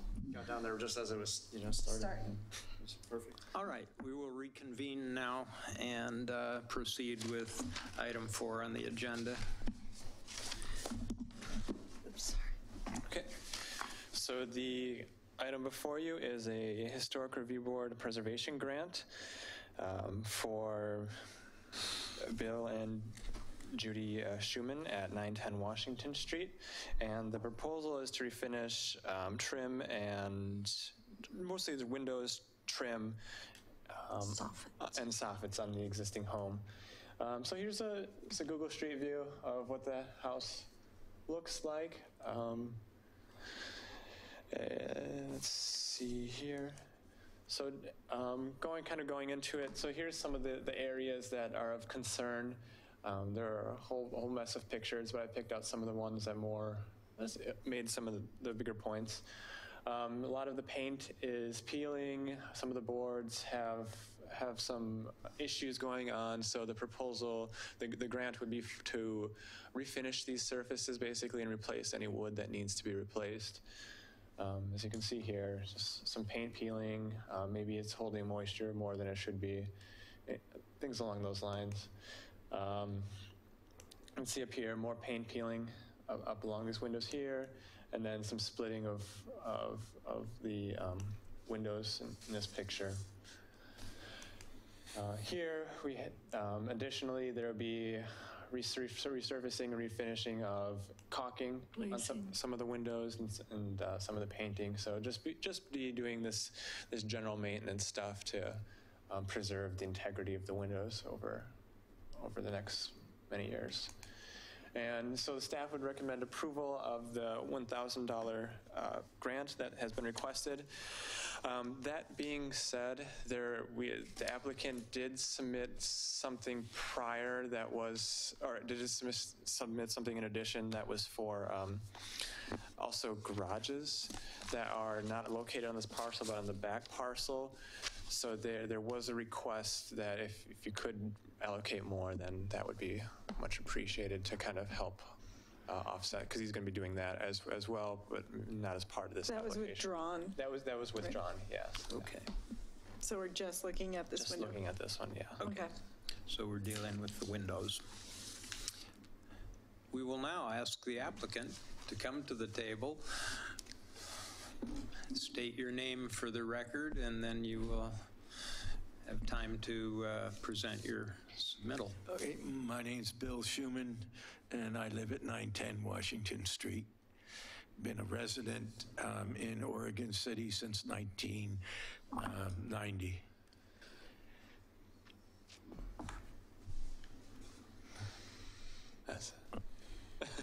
I don't know what to say. I might say, though, along with that grant, there was also another building on the property which was built in approximately 1920s, and that was a playhouse for the Bush family children.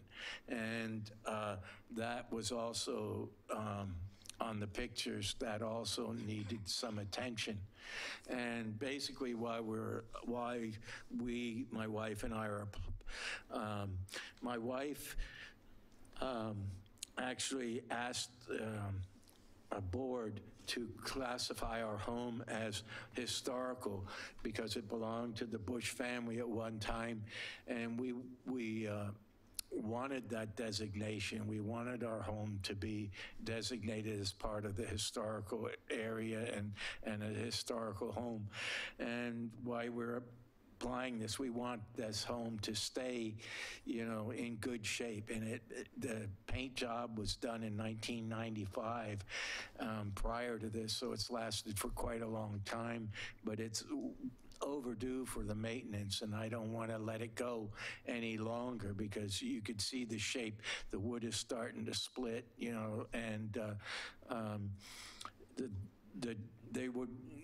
and they're putting a seal coat over the paint and then over the wood, and then 2 coats of paint and primer. So it will be, in good shape once the trim is done. And there's a lot, what you don't see on those pictures of the front of the house, there's a soffit area that goes completely around the house. And so there's quite a bit of wood trim involved in the house, although the body is stucco, and that's in relatively good shape. Do any board members have questions of the applicant?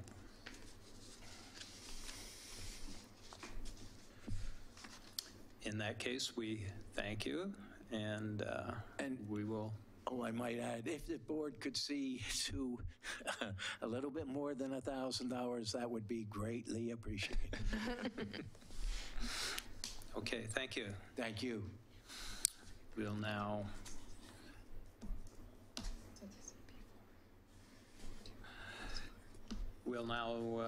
close the public hearing and discuss the application. Any comments? What are the available funds? So we've done 2 this year. The most recent one's for the Rose Farm. There was another one prior to that, but that was in last year's budget cycle. So we have 3,000 left this year.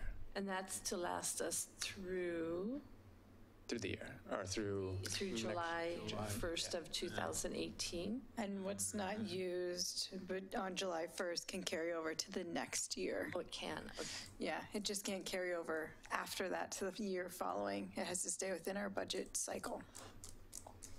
Or biennium. And we can 3,000. add supplemental funds if there's leftover at the end of the year. Is that? I don't know. Say that one more time. If we get to the end of the year and all the funds haven't been allocated, we can go back to the existing projects and add supplemental funds to max out, or no? I don't know, because we usually request that the work has not been done yet, been done. Right, so it has to be done, within the calendar year of when it's approved? Yeah. But any homeowner can come back with another project on their property and do another thing for another $1,000 or however much. I applaud you for your project. It is a project.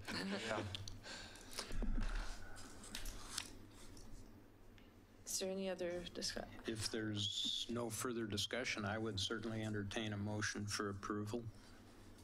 I guess to me, there's, it's pretty straightforward. I guess the only thing, he is requesting a little bit more, but yet we don't know what other applications are out there, and that's the crux of the thing. I would vote to approve on. Would you make a motion? Yeah, sorry, it's getting late. I move that we approve $1,000 on it's HRB 17-471? No, 4A, excuse me. Second. Okay. 1 second. Okay. So Board Member Met? Aye. Board Member Mann? Aye. Board Member Blythe? Aye.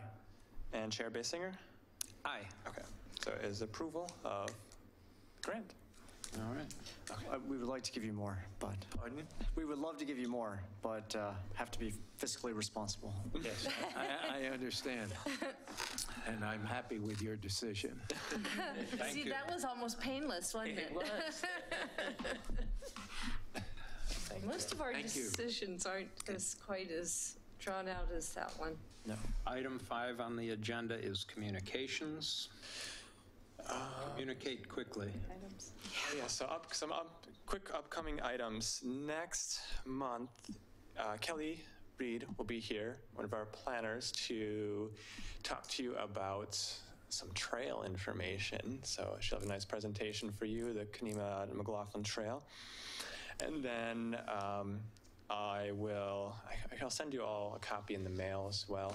But we just got our welcome wagon packets, and I don't know if you were here when that happened, but just to give a quick recap, this just came in today. We had a CLG grant to just kind of do education within Oregon City, and they were used to put together welcome, like informational packets, kind of go over the promenade, the elevator, the library, and then the historic districts. And we finally got those. They're printed on some nice heavier weight gloss paper that we'll put in envelopes and send to everybody who owns a historic home within Oregon City. So look forward to that in the mail within the next 2 weeks or so. Great. That's awesome.